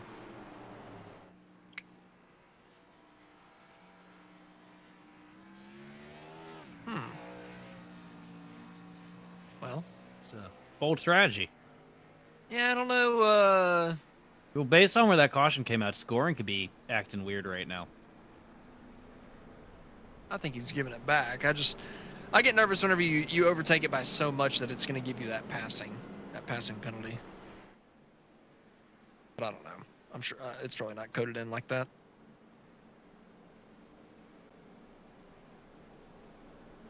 I'm just glad that they haven't gone and made the pace car I'm just happy they didn't make the pace car a solid object. Oh man, could you imagine? It's solid on R factor, and that's been fun for me in the past. I mean, it would just be impossible with the way it comes through the field. You know, it speeds up like crazy at some moments. It would be impossible. It'd have to be one stagnant pace. Could you imagine it just like rolling through every car in the field at Bristol, like the train on GTA? Oh, dude. Be hysterical. I like hitting things under yellow, so I'd probably break my car hitting it.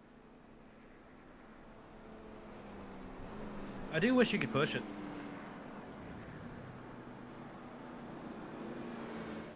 Just increase the pace speed a little bit, maybe trap somebody on pit road that thinks they're going to get out in time. You're just going to push the pace car 10 miles an hour faster real quick.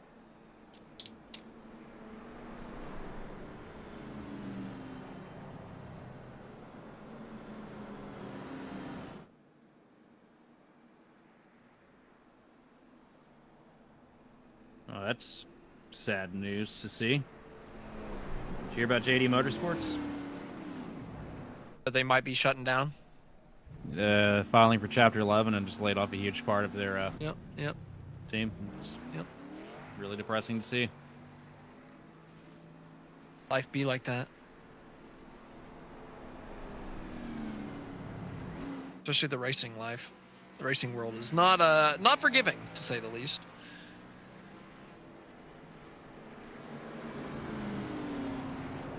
Probably should not have taken that one guy's social media privileges away if they need money so bad. Ouch. Factual. Not wrong. Factual ouchie.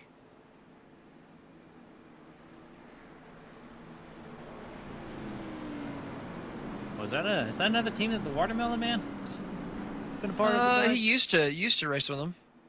Yeah, he was there. They're gone. Yep. Killed both sides of Ganassi. He was only there for a year. I wouldn't put that one on him. Come on now. That couldn't have been his bad juju. No, that's all DC Solar. Trackhouse is all here, so we're good.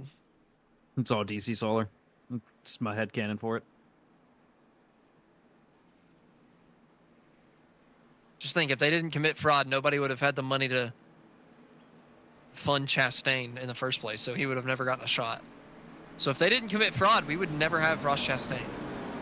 Yeah, that is very glass half full way to look at it. Yeah.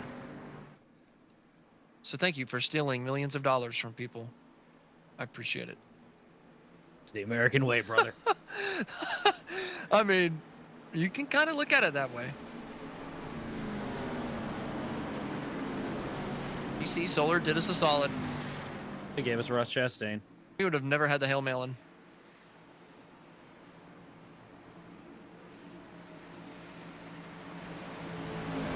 We are going to have is another restart, though. The iRacing face car pulling down the pit road. Once again, Cruz Cadell coming back to the restart zone. And we're getting ready to get this thing kicked off once again. And the green flag is flying again. We're going to see if we can actually get through turn one. They're going to pull up top there. Get that arc down into turn one. Teammate Trent Dinkle right behind him. They're side by side for third right now, though. Orange and Smith with Levine following right behind them. Everybody in the top 13 has not pitted yet. A couple guys starting to try to break through on the newer tires. Matt White, Thomas Lloyd further back. But these guys up here not pitted yet, working in the top 5. William Price ahead of this side-by-side battle for the 5th place spot. Dustin Smith on the inside. Robert Warren's on the outside. When Levine's going to be put in a battle right behind as well. They're going to be side by side. Miller looking to the inside of Levine. 2 by 2 coming down into turn number 1. Smith drives it in deep on Warren's, trying to take it. Warren's is going to have the momentum on the outside. Levine is sideways on the top. Smith gets loose. Oh, huge crash in turn 1. Huge accident. Multiple drivers around. One on the outside. Well, multiple drivers hitting the inside fence or rolling down towards it. Jared Mogart is the driver you're seeing on your screen right now. But he was not the only one involved in that one. Somebody's engine is gone. It might be multiple people's. Here's Big Death. The one drove it in there a little bit too deep. Oh. You just kept in it. Big Death.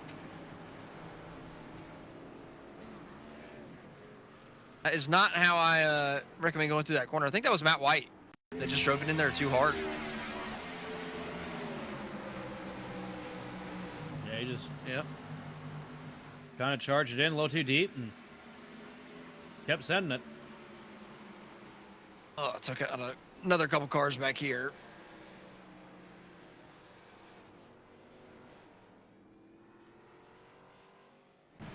Well, that is not what you want to see.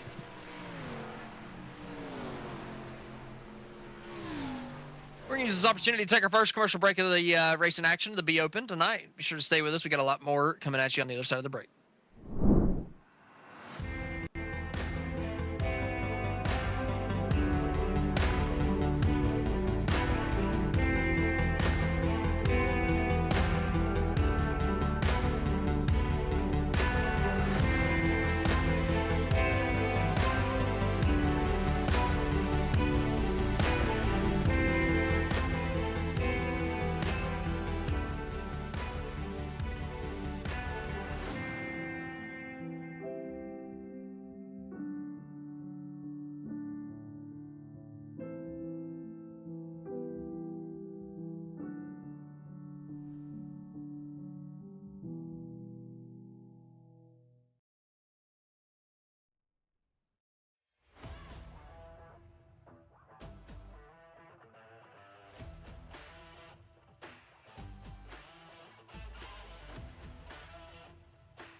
Racing isn't easy, but experiencing it is. iRacing puts you in the driver's seat with the industry's leading sim racing game. Drive on laser scan replicas of the greatest racing circuits from around the world. Go head-to-head against other drivers chosen by skill-based matchmaking to ensure competitive racing at every level. Compete across all your favorite series. In officially licensed cars, engineered to deliver the most accurate driving experience possible.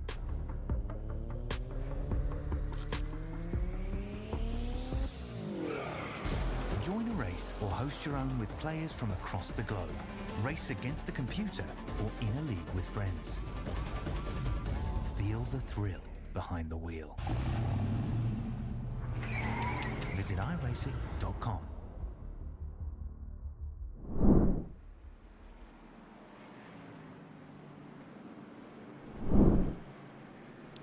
Welcome back to tonight's Ryco Performance Monday Night Top Split. The B Open is live right now, working lap number 19. Under caution flag for the third time tonight, I believe. I think it's the third one. Am I right on that, Sheldon? It's number 3. Yeah, kind of unfortunate. We thought after that A Open we were going to get a nice clean and green one, but it's been anything but so far. Yeah, I mean, the series notorious. The series is pretty aggressive, especially in the top split. You take them to a track where passing's pretty difficult to do. People are going to start getting chaotic pretty early. That's fair. That's fair. I feel like this is typically the cleaner of the series, though. Yeah, but yeah, people are just getting impatient right now. Doesn't always have to be. Doesn't always have to be. Unfortunately, not. Especially for Mogard, because it stinks to get taken out like that.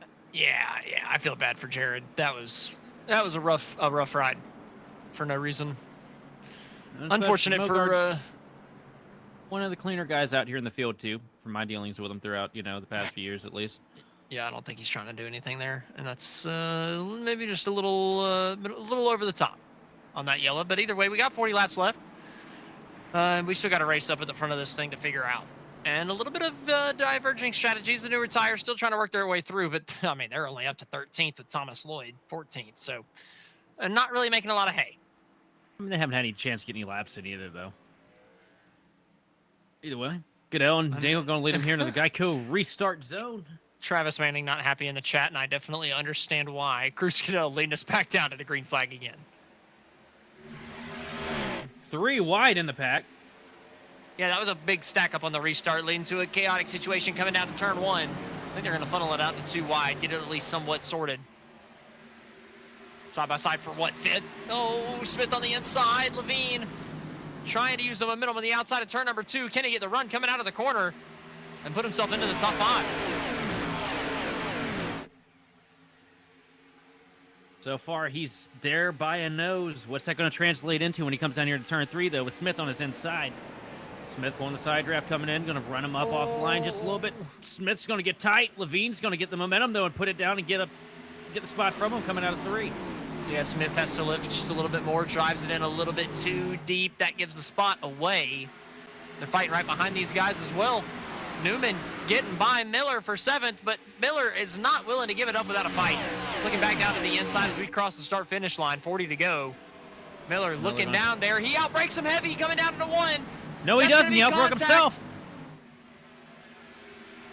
They get it sorted. I can't believe it. But that allows the 54 to get by on the inside. Everybody's just outbreaking, doing a little bit too much. Newman loses it. Lloyd on the newer tires, now finally up to 7. That could have been huge if the 25 couldn't have kept it under him any better than he did there. Well, these guys don't take it easy, do they? No. Yeah, I don't think the yellows are done. The way that they're racing out there in this race, it's just every single lap, every single corner. If you're close to somebody's making a mistake or driving in a little bit too heavy, and you're getting side by side for no reason. Well, the series too, since it doesn't populate as much as the Cup cars do, a lot of these guys you see out here tonight, you're going to see running this thing on Friday night too.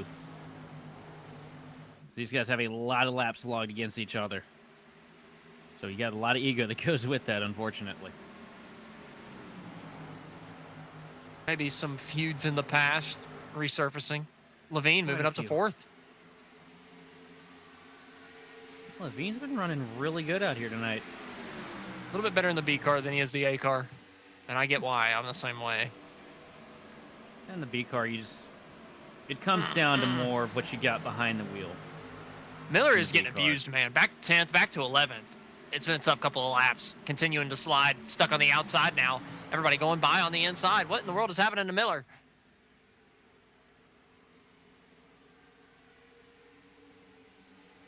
I think he's overheating the tires really bad, and now he just can't get it back to him. Valentino looking to his inside, trying to take it. What can they do coming down to turn number 1? Miller continues the backslide. Can he just get in line and get his momentum back? Coming down to 2, he's going to be side by side again. Just continuing the backslide. Miller cannot do anything, and it's just continuing. Does he have damage? He must have pounded the fence at some point or something, right? The 6 machine is all over him here. I mean, he is just continuing to backslide further and further and further in 14th, side by side behind him. Maybe that gives him an opportunity. Can he get down to the bottom? No, he can't. He can't get down to the bottom. He's going to be stuck in the middle, 3 wide, losing another 2 positions. He's got to be damaged. Got to be.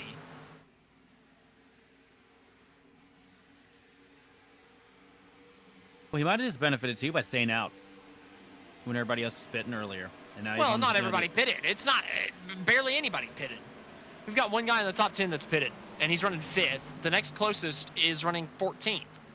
So not that many pitted. It's got to be damage. It's got to be. I don't see There's no way the anything outside on line that is car, that though. bad. I don't see anything on that car either, though. Maybe the set was only good for a couple laps. Lloyd furthest guy up on newest tires. He's had a couple good restarts, gotten himself up to 4th. But like I said, he's the only guy in the top 13 on the newer tires. But he's done a good job getting himself up there to where he can still use them to his advantage. So Lloyd hoping for a long green flag run so that he can run down these guys in front of him. Now I'm looking at now Miller. The wheels straight, all 4 corners are clean. I just don't think he has. I think he might just burn the car off really early. Man, maybe. I just couldn't believe the pace of the backslide. I mean, when you got such quick corners, though, 90-degree box corners and long straightaways, slice a little disparity in the tires and the speed. It's going to shove really quick. Price was high, out of 2. That's going to let Thomas Lloyd get a free run down the back straightaway at that 3rd place spot. Driving down to 3. Going to get him here.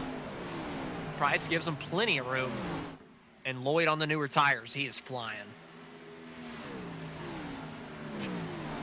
Yeah, this place will eat him up really quick.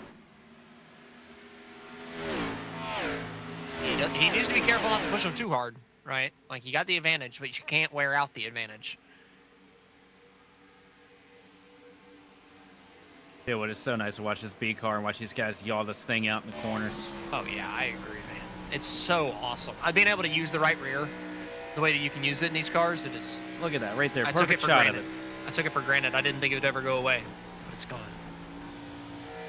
It's so beautiful. It's gone. And I'm excited to see what's going to be like when we get the Gen 4 car. We'll see. We'll see. I'll hold out hope.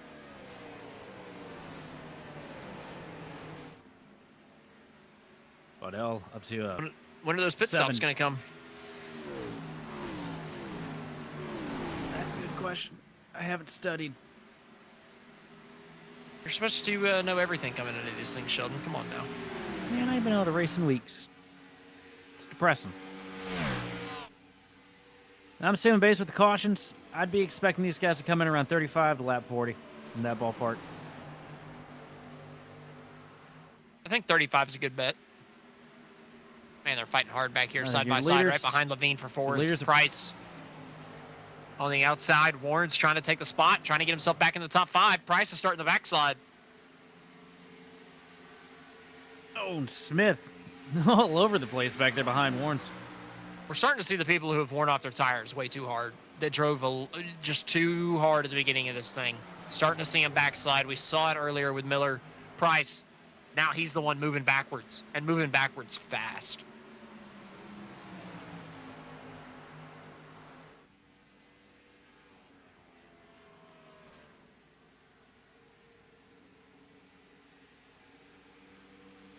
These top 3 cars just broken away from the rest of the pack. The leader's getting way out there. Yeah, Cruz is flying. Trent's starting to fall off the back of Cruz ever so slightly, and well, Thomas on the newer tires, he is flying, man. He's got the pace. I can't believe Mogard's still out here. Mogard got his bumper back. They put his bumper back. I can't believe he got that thing fixed.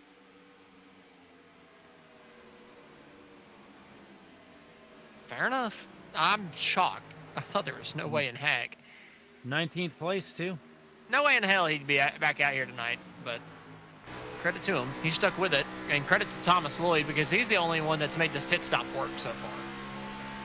I guess you could say our leader's on cruise control. A couple of people are coming down. Justin Levine down pit road from the top 5. An early pit, I feel like that's probably going to snake bite him later on in this thing, though. I agree. That feels a little early for me. Holy cow, look at how low Thomas Lloyd went in turn 2. He just about went through the grass to try to get the move done for second. Doesn't get it done, but a little bit further back, 4th place. Brad Newman hanging on side by side for 5th. Smith, Warren's fighting for it. Newman with a huge block on Smith coming into turn 3 here. Smith's going to push him all the way to the corner.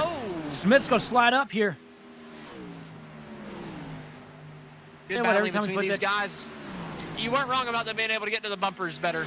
They're getting to them, and they're using them big time tonight. I'll tell you what, every time we put that camera on Newman, something exciting's happening. Every time is not an understatement. It's but that's every week. I feel like Newman's typically in the middle of a lot. He's been working himself up through the field pretty nicely though too. 21st to 4th. That's a heck of a drive so far. Halfway through. Puts himself in a position where he could win this thing if he could say correctly place caution. 25 machine of Matt Miller's on pit road here.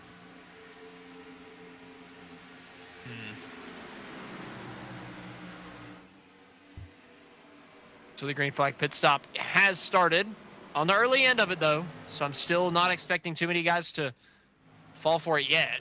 But you got to think with Levine running in the top 5, some other guys towards the front may bite on it. Nobody in the top 3 though. The longer they stay out, the better for Levine, I'd say. Could be out a gap that'll be insurmountable because I think that I think these tires plateau relatively early compared to most racetracks, at least the fall off.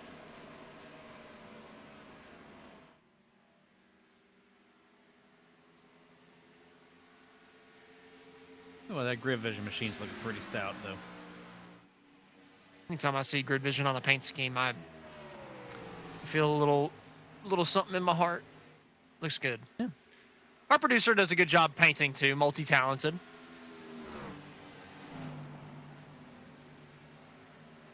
Just that kidding. one was not our producer. That was Seminario. So I'm removing credit. Oh, and the yellow. Oh, we got a yellow. Oh, what? This might be huge for Levine.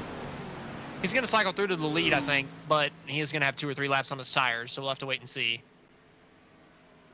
whether that helps him or hurts him. He does have 2. He has 2 laps on his tires. Oh, Mogard. Mogard, no! Oh, he could have saved that. Could have and wanting to are 2 different things. That was Big death.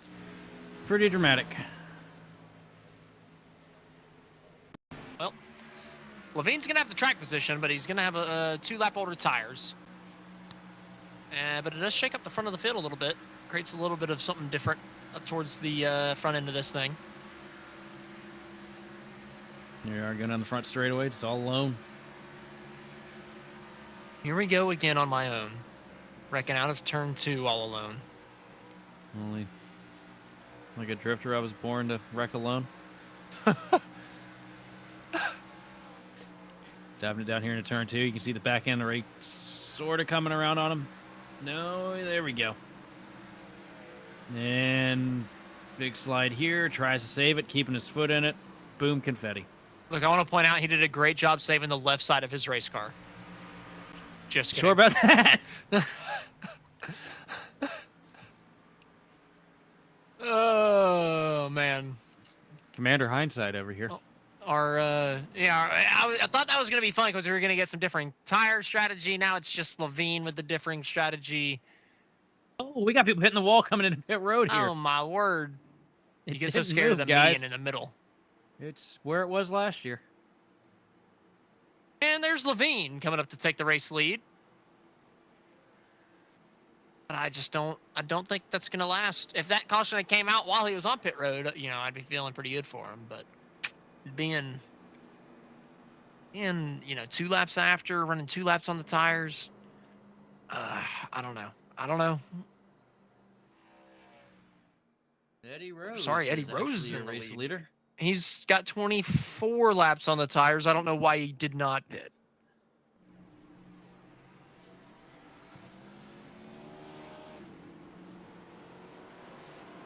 Because he's gonna have to pit in like 10 laps anyway. Why did he not pit? He better be coming down this next time, right? Probably just didn't notice that the pits are open. Right? Sorry about that. Got a little touch of the hiccups there. We'll have to wait and see.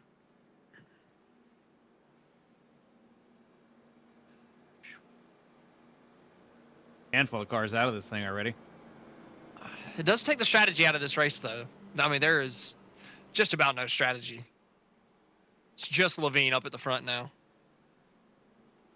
Only. And how long will that last? I don't know. I'm not feeling like it's gonna be that long. 3 corners.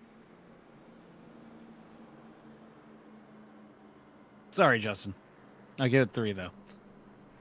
Oh, Eddie didn't pit because you only get 2 sets behind pit wall, and he pitted 8 laps into the race, so he's hoping for another caution to have an advantage over everybody else. Here in about 8 or so laps, probably, if I had to bet. So he's going to need that caution pretty quick. Gonna stay out. Old tires in a wrecked car. No, he's gonna bring it in. It's not Eddie. Oh, wow. I was looking at the dog. What the dog doing? The dog is not Eddie. Can I pet that dog? You cannot pet that dog. Can I pet that dog? Look at McGuire staying out as well. Or sorry, no, he came down pit road. Where the heck was he running beforehand? Did he take 2 tires or something? Did the 2 tires or no tires? Because that car was he was mid-pack before that whole deal happened. Let me see how long his pit stop was. There's no way. 7.1. That is a 2-tire pit stop if I've ever seen one, right? Right? Oh, that might have just been gas and go. Oh my gosh, he gas only this thing. So he must have pitted at 8 as well. So he is not taking his tires. I think he was in a caution. I think he was in a wreck earlier. That does cause some shakeup up at the front. That still makes me think Levine's in the best place. Rose on super old stuff, 25-lap old stuff. McGuire on the inside on older stuff. You just got to hope Cadell somehow gets stuck behind one of those guys. You've also got to hope that the leader's able to get the foot to the floor without spinning the tires and coming back into you or holding up the entire bottom line and getting you a flag, too. I feel like tire spin shouldn't be too much of a problem, right? A lot of weeks where I've said that, and there's been a lot of weeks where somebody spun tires. Think it would be bad at Indy, though? Come on. It's Indianapolis. You're already rolling at pretty high speed. It's not that much You'd be surprised the amount of people that don't know what gear to start in, though. Not that heavy a tire wear. Man, if you're starting in first gear, you're crazy. There's no way, right? There's some weeks where it does work, though. Yeah, but not. I don't think. But I'm never the one to figure that one out. Well, I think everybody's gonna know to start in second gear here today. Eddie Rose up at the front. I really hope that he does. Levine up on his outside in second. 2-lap older tires than everybody that just came down pit road for Levine. Rose and McGuire not taking tires. Coming down to the green flag, 26 laps to go. How's it going to go? The green flag is back in the air, and Eddie Rose is back to the gas. And he did spin him a little bit. He did. He got a little nervy. 3 wide. He got a good launch. Cruz Cadell! Cruz Cadell gets turned into the outside wall. Heavy goes the 54. Multiple drivers involved down into turn number 1, and a lot of the favorites taken out. Holy cow. That is just... They were 3 wide, and Cadell kind of drifted down. That's just across heartbreaking. McGuire. And Thomas Lloyd had nowhere to go. How Dinkle did gets Dinkle through. fare? Brad Newman got taken out. You're gonna watch Cruz Cadell. He follows Levine down.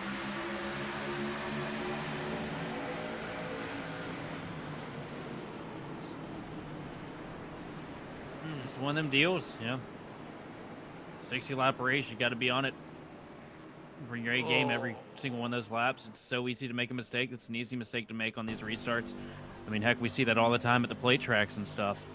McGuire definitely could have given him more room as he saw the 55 crowd him down the racetrack, but he doesn't have to. I feel like Cruz got kind of focused on the car in front a little bit and followed him down the racetrack. And it's ever so slightly, like you don't even notice it from inside his car, but I feel like that's the best explanation. It's just one of those mistakes that you can't make. It's a shame to see it, come and bite somebody here, but I mean, it's a race you think that he has won, right? He's led every lap so far, gets put back there for the first time, and immediately off the restart, it goes wrong. yeah. And all you want to do right now, if you're Cadell, is you just want to go out there and you want to find a way to get by Levine before we can even get into the corner. You see, they just drift down, man. They just drift down. Oh, Yeah. heavy shot for Thomas Lloyd. There's a lot of cars torn up in that. This really works out for Levine. He's gonna, Oh yeah. the biggest hit of the race is gone. I mean, now he's got to wonder, what's Dinkle in Dinkle got third, for him, though. because Yeah. Dinkle is, pretty stout himself. We're gonna go ahead and take our final commercial break of the racing action. When we come back, we got the finish of this one coming at you live.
Racing isn't easy, but experiencing it is.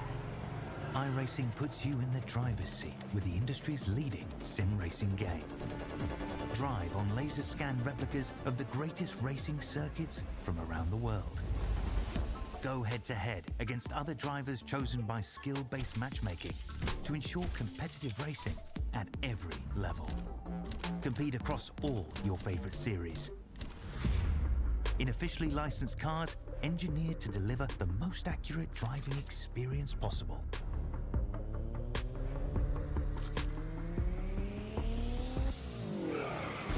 Join a race or host your own with players from across the globe.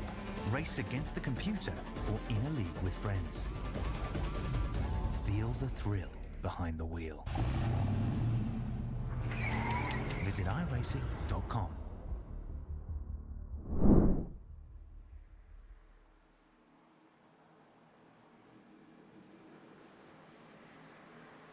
Welcome back to tonight's Ryco Performance Monday Night Top Split. We got a restart coming at you live with about, 22 laps to go. Eddie Rose on older tires in the lead. Justin Levine on a good bit newer tires, but not the newest in the field, in second. And then a couple of newer tires further on back, from third on back. Who's it going to be? 22 to go. How long can Eddie Rose hang on? And then after that, can Levine hang on after that? Levine with a decent restart from second, going to clear for second.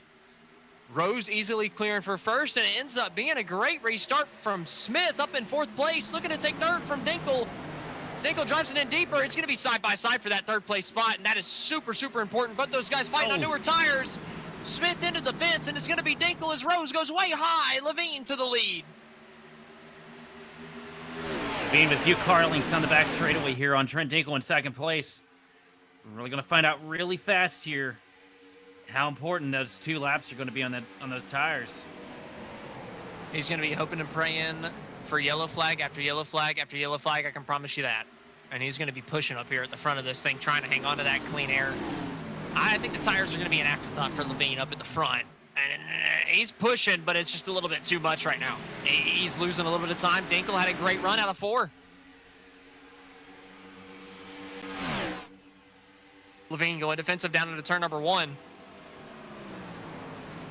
Trent unable to do anything. Nowhere to really go through the corner. Dinkle with a really good diamond there on turn 1. He's going to get down to the bottom here coming into turn 2. He's clearly quicker. Down to the bottom. Can he get it done? Levine trying to hang on around the outside. Can he side draft him down the back? He needs the yellow flag to fly right now. I don't think it's going to be possible any other way. Side by side, all the way down the back straightaway. That heat coming into turn 3 here. Levine up the track. He's going to fall off here. Dinkle's going to get the spot. Just can't do it. Trent Levine Dinkle going to cycle out in front of Smith here. I'm not surprised. I'm not surprised. Dinkle has been strong all night, and that Team Conti car has been quick. I mean, you saw him. Cadell was leading this race. They were dominating 1-2. They have just been the class of the field tonight so far.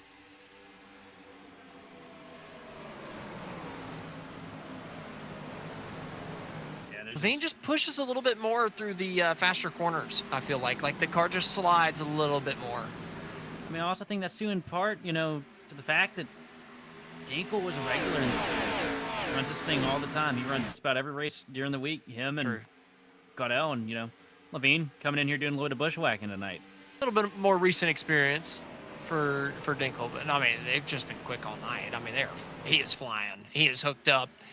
Just nailing every single corner as well, getting down exactly where he wants to get to. Levine, I see him missing his marks ever so slightly. Dinkle is not even coming close to doing that. I mean, he is just smooth and hitting everything exactly the way he wants to. Smith charging on the inside of Levine here for second place. He'll get down here to the quarter panel coming into turn 1. Side by side for second. Can't quite make it stick, but he's going to get it done here, it looks like. They're both loose, leaning on that right rear, trying to get everything they can, trying to hang on to second. Levine edged up out of the groove. Can he keep it going? The momentum coming out of the top side is not going to be enough. Smith's going to take second away. Levine now side by side for third. And we might be 3 wide. No, the 8's just going to get a little bit of help. Davis getting some help from Tolentino. Davis going to get down here to the bottom, coming into turn 3. Davis, I mean, it's really not much that Levine can do at this point. Tires are hot, kind of burned up. Just try to hang on at this point. And they're just older than theirs anyway, so you're just stuck in a hard place. Tolentino makes contact. Oh, they're okay. Getting down the straightaway. I thought that they might be wrecking.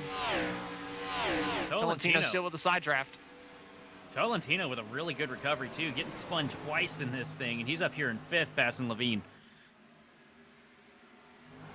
And Dinkle is absolutely pulling away up front. He's got a second lead. He's flying. Oh, yeah. Dinkle's only competition is behind the wall now. He's got to make sure he doesn't run it too hard, and then a yellow flag come out and nobody pit and him burn up his tires. I feel like that might be his only worry, because he's just so rapid right now. I feel like he's got to be hurting his tires a little bit. I want to highlight too, sixth position, name I haven't seen before, Chris Stouffer in the 20 machine. Out here running the top 10, looking pretty good. Pretty good night for the 20 car, I'd say. 28's up in third, though. Our producer says that he loves Stouffer stuffing, by the way, so. I don't know what that is. Stouffer, you've never had? Nope. Have you ever had Thanksgiving before? I have had Thanksgiving. I've just never had a stove for stuffing. I've had Stouffer's for Thanksgiving. Trying to throw shade on us, you know. Fancy pants Rich McGee over here. Oh, so it's poor people stuff. It's good, is what it is.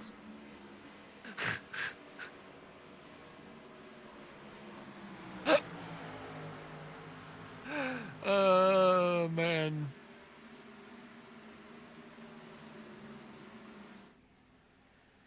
Says he loves Stouffer stuffing, and just absolutely rags on it.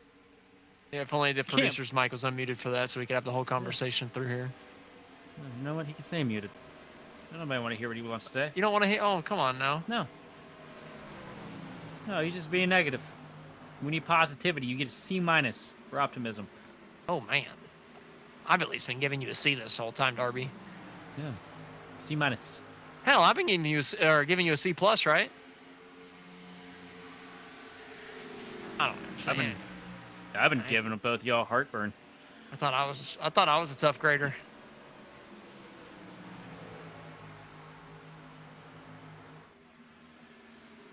I'm worried you're gonna give me internet problems, like it's contagious or something.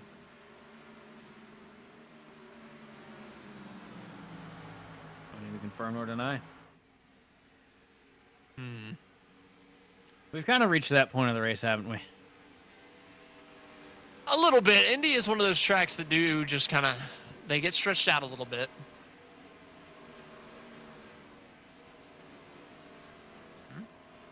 That's a good point.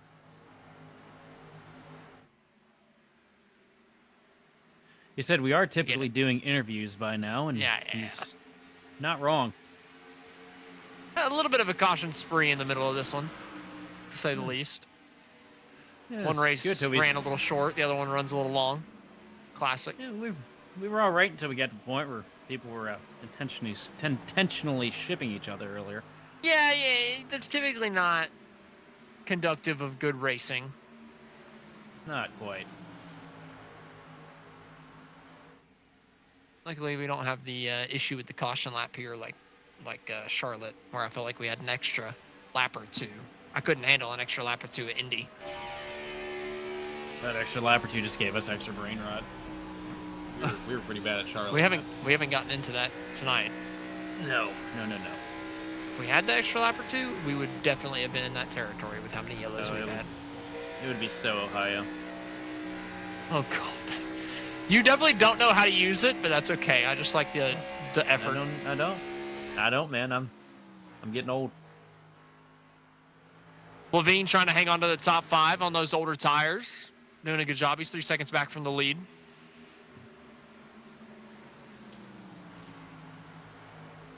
Stouffer and Morris behind him in 6th and 7th. A handful of names just riding around here in the top 10 right now that you don't typically see, you know. I touched on Stouffer earlier, and we got Morez in 7th in the 9 machine. Yeah, Levine's typically in the back. Levine's typically wrecked out running a street stock race on. Dude, Dinkle's gone. He's checked out. Doing Casey Kane proud. How is he going to throw it? Big slide out of Smith for second spot coming out turn 2 there. How's he going to do that number proud, Sheldon? How's he going to throw this race? For Casey Kane, it would typically be a right front tire going into the fastest corner on the track. Well, we're not going to see a blown tire, so I'm going to think we're going to have a yellow and he's going to speed on pit road. Yeah, it's likely.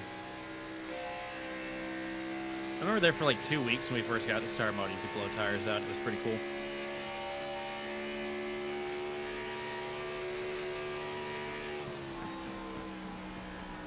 They always take away the fun things. Like people pushing their stuff too hard, blowing tires.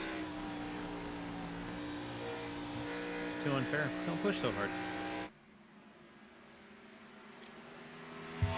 You want to not wreck? Just don't be stupid. You're gonna be dumb. You gotta be tough. Justin Smith's having a heck of a race up in second too. Blaine Davis, a 28 car up in third. That's a fantastic run from the 28. 3K iRating, putting it above guys with 4,000, 6,000, 5,000. Heck of a drive.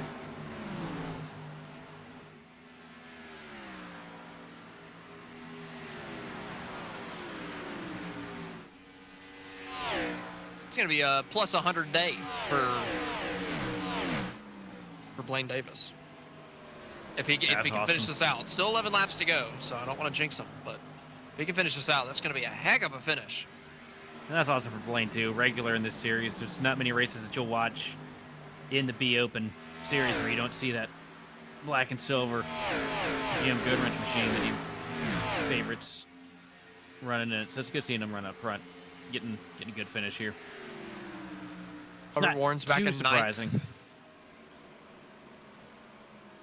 Still, just like you mentioned earlier, different names that we haven't typically seen up front are up front right now. And, you know, it got help because that wreck took out a couple big ones, right? You know, Matt White's wreck took out Matt White, Travis Manning. Shane Van Gisbergen has been off the racetrack for a while. Thomas Lloyd was caught up in that one with Cadell.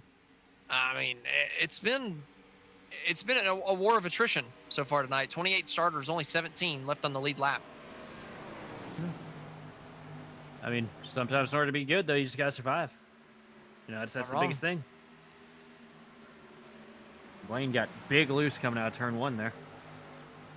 He's got to hang on. 10 laps to go. Can he hang on to that top three? But him and Smith have been swapping on different ends of the track. Which one was going just about to spin it to the inside wall? I got to point out, I think the tires are kind of coming back to Levine back in fifth. Now that we've gotten to the long run and they've started to kind of reach that plateau point. I think the fact that he's got 2 lap older tires is not hurting him as bad now. He's been saving them pretty good, and he's starting to crawl in fourth place of Tolentino. Oh no, we don't talk about him now. He's failed us. Oh, yeah, he was supposed to win it. Fair. Morez to the inside of Stouffer. Stouffer not going to contend too hard. Going to kind of roll over, let him have it. Yep, smart move, really especially this late in the race. Davis tagged the fence out of 1, not heavy, but put him off for turn 2, allowing Tolentino to claw in ever so slightly for the 3rd place spot. Him and Levine still well within range to challenge if something happens with Davis.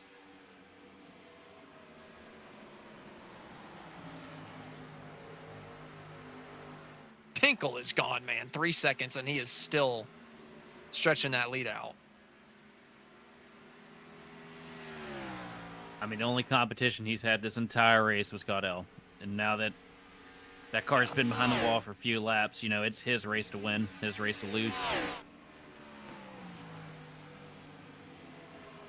Got a feel for Cadell. I know that it was, you know, I'm going to put most of the blame on him for that wreck, but you still have the fastest car. You got put back in traffic. Into the fence, the 15 machine.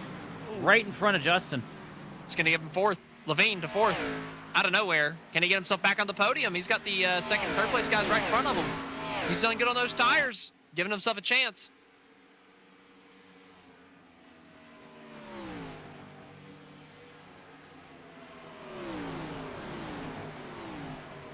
Caution right about now would be kind of exciting. You love chaos. I do love me some chaos. I'd be taking 2 tires and getting out of there. I've spent all their tires now, haven't they? A couple of them have. There's a good chunk of them that have definitely used it, so there'd be a good chunk staying out. I guess if I was up front, I'd probably want to keep the track position and hope the tires just wouldn't have enough time to get to me. Davis is hurting. He's struggling. Levine is closing in on him for 3rd. Oh, and now Levine Levine's is there, but sideways Levine's through loose. They That's might the be thing you side gotta by love side about for this. fifth behind them. That's the thing you gotta love about this car, man. You don't see this in the cup races that often. These guys are skidding, sliding all over the place, desperately trying to find grip. Yeah, you're not racing the car like this in the A car. I mean, you're just all over the place, holding on. Controlled chaos is the best way to describe it. Levine doing a good job of controlling it so far, trying to get that third place spot back.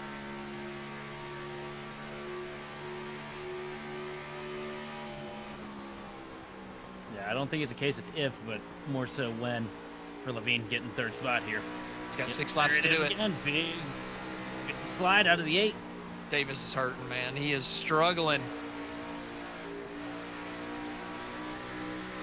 Levine with a better run. Levine's one of those guys, too, that he knows exactly where to put that car to put you in an awkward aero balance. He's got the side draft coming down into turn number 3. Dives Davis down to the inside of Davis, trying to get himself onto the podium. He's going to slide across the nose, and he's going to take it. I guess he wants to do an interview tonight. Making those older tires work. How about that?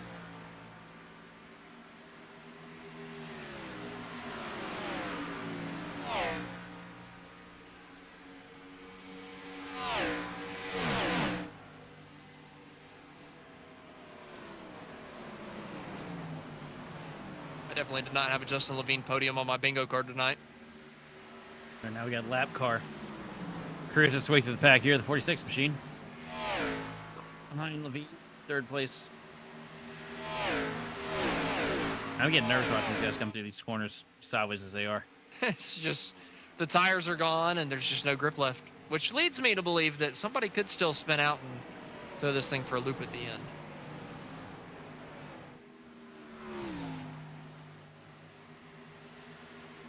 Well, I can say, look through the list of drivers, I can only see a handful of their typical culprits. It's fair. There's not too many guys left in here either. A lot of them have been taken out, but there's some hard racing up here for a couple of these spots up towards the front. I wouldn't be shocked if something came to blows.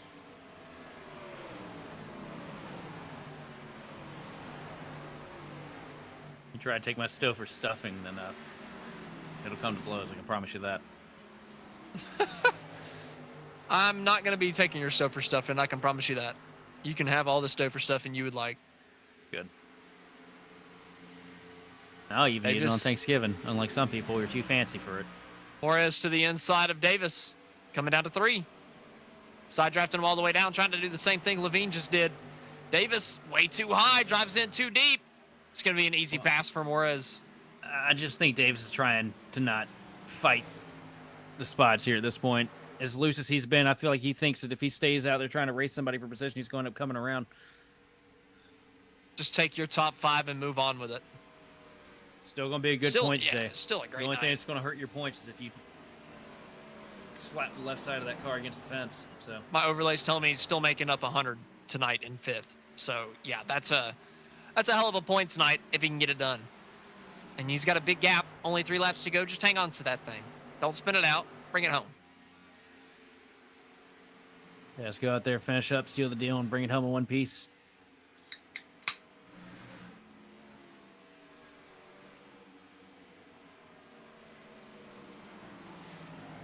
Still just shocked at how big of a lead Dinkel's been able to pull out. I mean, what a job Trenton has been able to do. Ever since Cadell got wrecked out, honestly. I mean, he's just been the class of the field. The second half of the race, he has been the guy. 4.5 seconds. I mean, goodness gracious.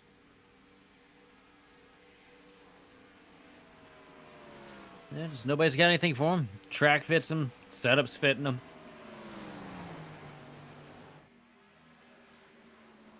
It's not too much of a surprise either. You know, we see Trent Dinkel up here at the front just about every week. You'd expect when we come to a hard track like Indy.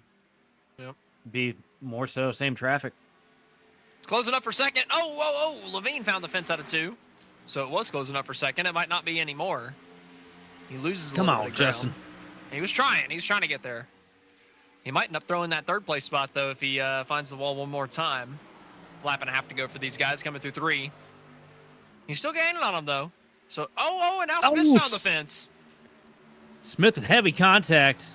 So it's going to be close for second. The podium is not settled coming under the white flag. But what is settled is the race for the lead. Trent Dinkel taking the white flag. 1 lap to go in tonight's Ryco Performance Monday Night Top Split.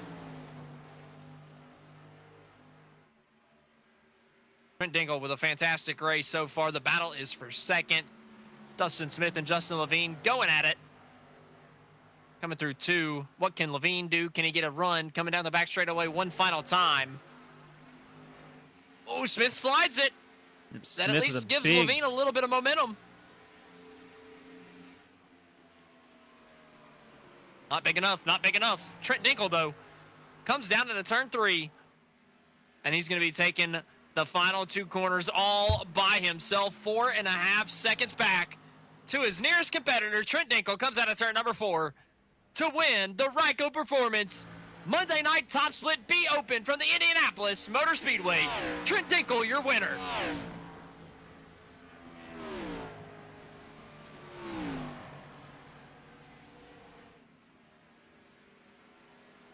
Dinkel makes it look easy over the course of that entire last run. Huge margin of victory, almost 5 seconds over the course of less than 1 fuel run. What a job from Trent Dinkel to bring that Team Conti car to the victory victory lane. Casey Kane tribute. Iconic that it or ironic that it happens at the place where Casey Kane won last. So congratulations to Trent Dinkel for that.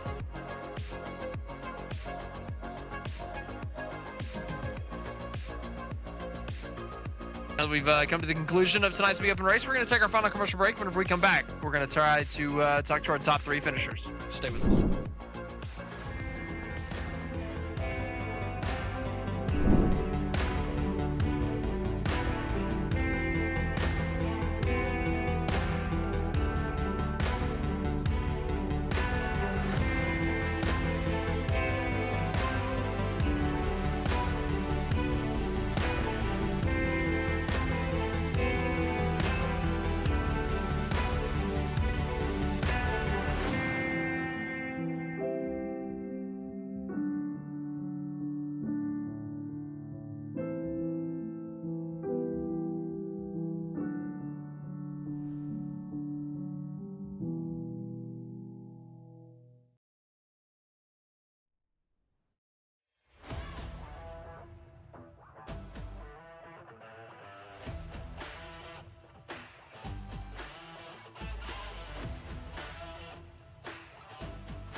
Welcome back to tonight's Ryco Performance Monday Night Top Split. We just wrapped up our second race of the evening. The B Open has finished. Trent Dinkel is your winner. Dustin Smith in second. Justin Levine in third. Vinicius Amores in 4th. Blaine Davis rounds out your top 5 with Robert Warrens in 6th. Manuel Tolentino in 7th. Christopher in 8th. Robert Clifford 9th. And John Williams rounds out your top 10. In 11th place, we have Fred Fonseca, followed by Austin Price in 12th. 13th place is going to be Matt Miller with Clinton Ingle in 14th. 15th place is going to be Brad Newman, followed by Eddie Rose in 16th. 17th is going to be Thiago Vera, with 18th place being Logan McGuire. 19th place is going to be Jesse Prize, and 20th is going to be Russ Boyvert. Joe Dutch finishes in 21st with Cruz Cadell in 22nd. Thomas Lloyd 23rd. Jared Mogard in 24th with Shane Van Gisbergen, rounding out the top 25 with Travis Manning, Matt White, and Joe Zader, rounding out your 28 car field.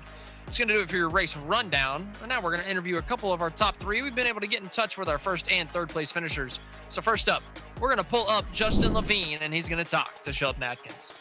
Oh, God. I got to talk to this guy? Man, Hey, Justin. Good run there. Good job getting that thing back Thank to P3 there at the end. My question for you is, do you think if you'd have stayed on the original strategy with everybody else, do you think you would have had anything for Dinkle or no? I would hope to think so, but it's a what if.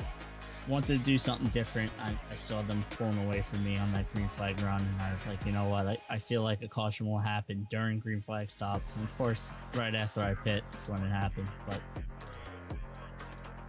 nothing I could do. Pretty happy able to drive back there, but man, I was sideways every quarter. Hey, you look like you had fun out there. These things are a lot better than the Cup cars, ain't they?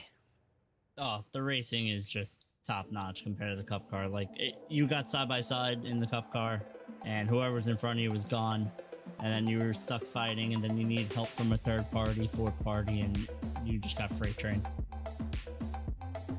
Yeah, it looked a lot better. It looked like you were having a lot more fun out there. For sure. Seeing these things get sideways is a blast. So who all do you have to thank for this one tonight? Ryco Performance, man. Without their setup, I wouldn't be able to charge back through the field like that. And of course, the best broadcast team in the business here. You guys. Thanks for the elaboration. I got confused for a second. Either way, you have yourself a good night there, boss man. Thank you, you too. Well, that was Justin Levine, your third place finisher. Next up, we're going to give a talk to your race winner, Trent Dinkle, up in the broadcast booth. Trent, you had a heck of a race, running up in second place to cruise for a good chunk of the beginning portion of this thing. And well, you just kind of assumed the, I would say the favorite position as soon as that big accident happened on the restart. What was running through your mind whenever you saw that happen out of your windshield? Yeah, I mean, it was kind of unfortunate. I unfortunately saw what was going to happen because I knew that they were there's two cars below me, and then kind of saw Cruz drifting across my nose, and I was like, this might not work out very well. But, yeah, and then, it was just a matter of trying to get a good start on that last restart, which I definitely did not do at all. So then I kind of just, put the pedal down and never really looked back. Yeah, y'all clearly, you said you kind of put the pedal down and never looked back. Y'all had a hell of a piece tonight, to say the least. I mean, you and Cruz were dominating this thing on your own beforehand, and then after he got taken out, or he took himself out, you still drove out to a 5-second lead after taking the lead on the restart. I mean, just talk to us about what you got figured out this week, man, because y'all were flying. Yeah, I mean, as usual, Nick put together quite the set. This thing's a missile. I've been running this car pretty hard for the last 4 or 5 weeks, and every week it's just a missile right out of the gate. I was a little snug that first run trying to follow Cruz. I was just following him the wrong way, so I made a little bit of a pit stop adjustment, short field on the end, and we were just cooking. So it worked out. Well, Trent, congrats on the win tonight. Who do you have to thank at the end of this one? Definitely Team Conti. Like I said, they've been building super fast V car stuff. Big thanks, like Cruz and John and all those guys, and Nick especially. I mean, I'm kind of new to driving this car, and they're a lot of help and make this car a lot of fun. So definitely all them. Well, congrats once again, Trent, for bringing home the victory tonight in the B Open, and we hope to see what you can do, or we're looking forward to seeing what you can do in the B Opens coming forward. Sounds like a plan. All right, that was your race winner, Trent and Dinkle, a force to reckon with coming forward later in the season for sure. And well, I guess that's going to do it for us, Sheldon. What do you have to say about the racing from the Indianapolis Motor Speedway tonight? Well, Cup race was it was all right. Just the aero issues didn't seem to be like a whole lot of fun to watch. Man, this B stuff, it really changed my tone on it. It was real fun to watch these guys go out here, hang on the right side, and unfortunately had a handful of cautions I feel like we could have avoided, but good race all in all. Fast car won. Good stuff. Let's bring it on to next Ultimately, week. yellow flags happen, right? Right. You can't escape them all the time. We still had a pretty good night of racing here tonight from Indianapolis, and we got a little bit more racing from Indy to go this week, as we're going to get a little bit of a look at our schedule going forward. Tomorrow night, Champion Power Equipment iRacing Truck Series from the Indianapolis Raceway Park, 9 p.m. Eastern. And we're going to have a doubleheader of that Wednesday night. Thunderclap iRacing Series, 8:30 p.m. Eastern from the same place. Thursday night at the Nashville Super Speedway, the High Slide Racing League, 8:20 p.m. Eastern. And then Friday night, we're back here at the Indianapolis Motor Speedway for some more Ryco performance. Friday night, NIS Top Split, that starts at 9 p.m. Eastern. Be sure to be there. From the entire GridVision team, we'd like to thank you for watching and participating in the chat. For more information on getting your league broadcasted or starting your career in broadcasting, contact us on Facebook, X, or email us at info@gridvision.live. Congratulations to the winners tonight on winning tonight from the Indianapolis Motor Speedway in both of the A Open and B Open races tonight. This has been Austin Edstrom staying alongside Sheldon Atkins and Austin Derbyshire in the production booth as well. We will see you next time on the grid.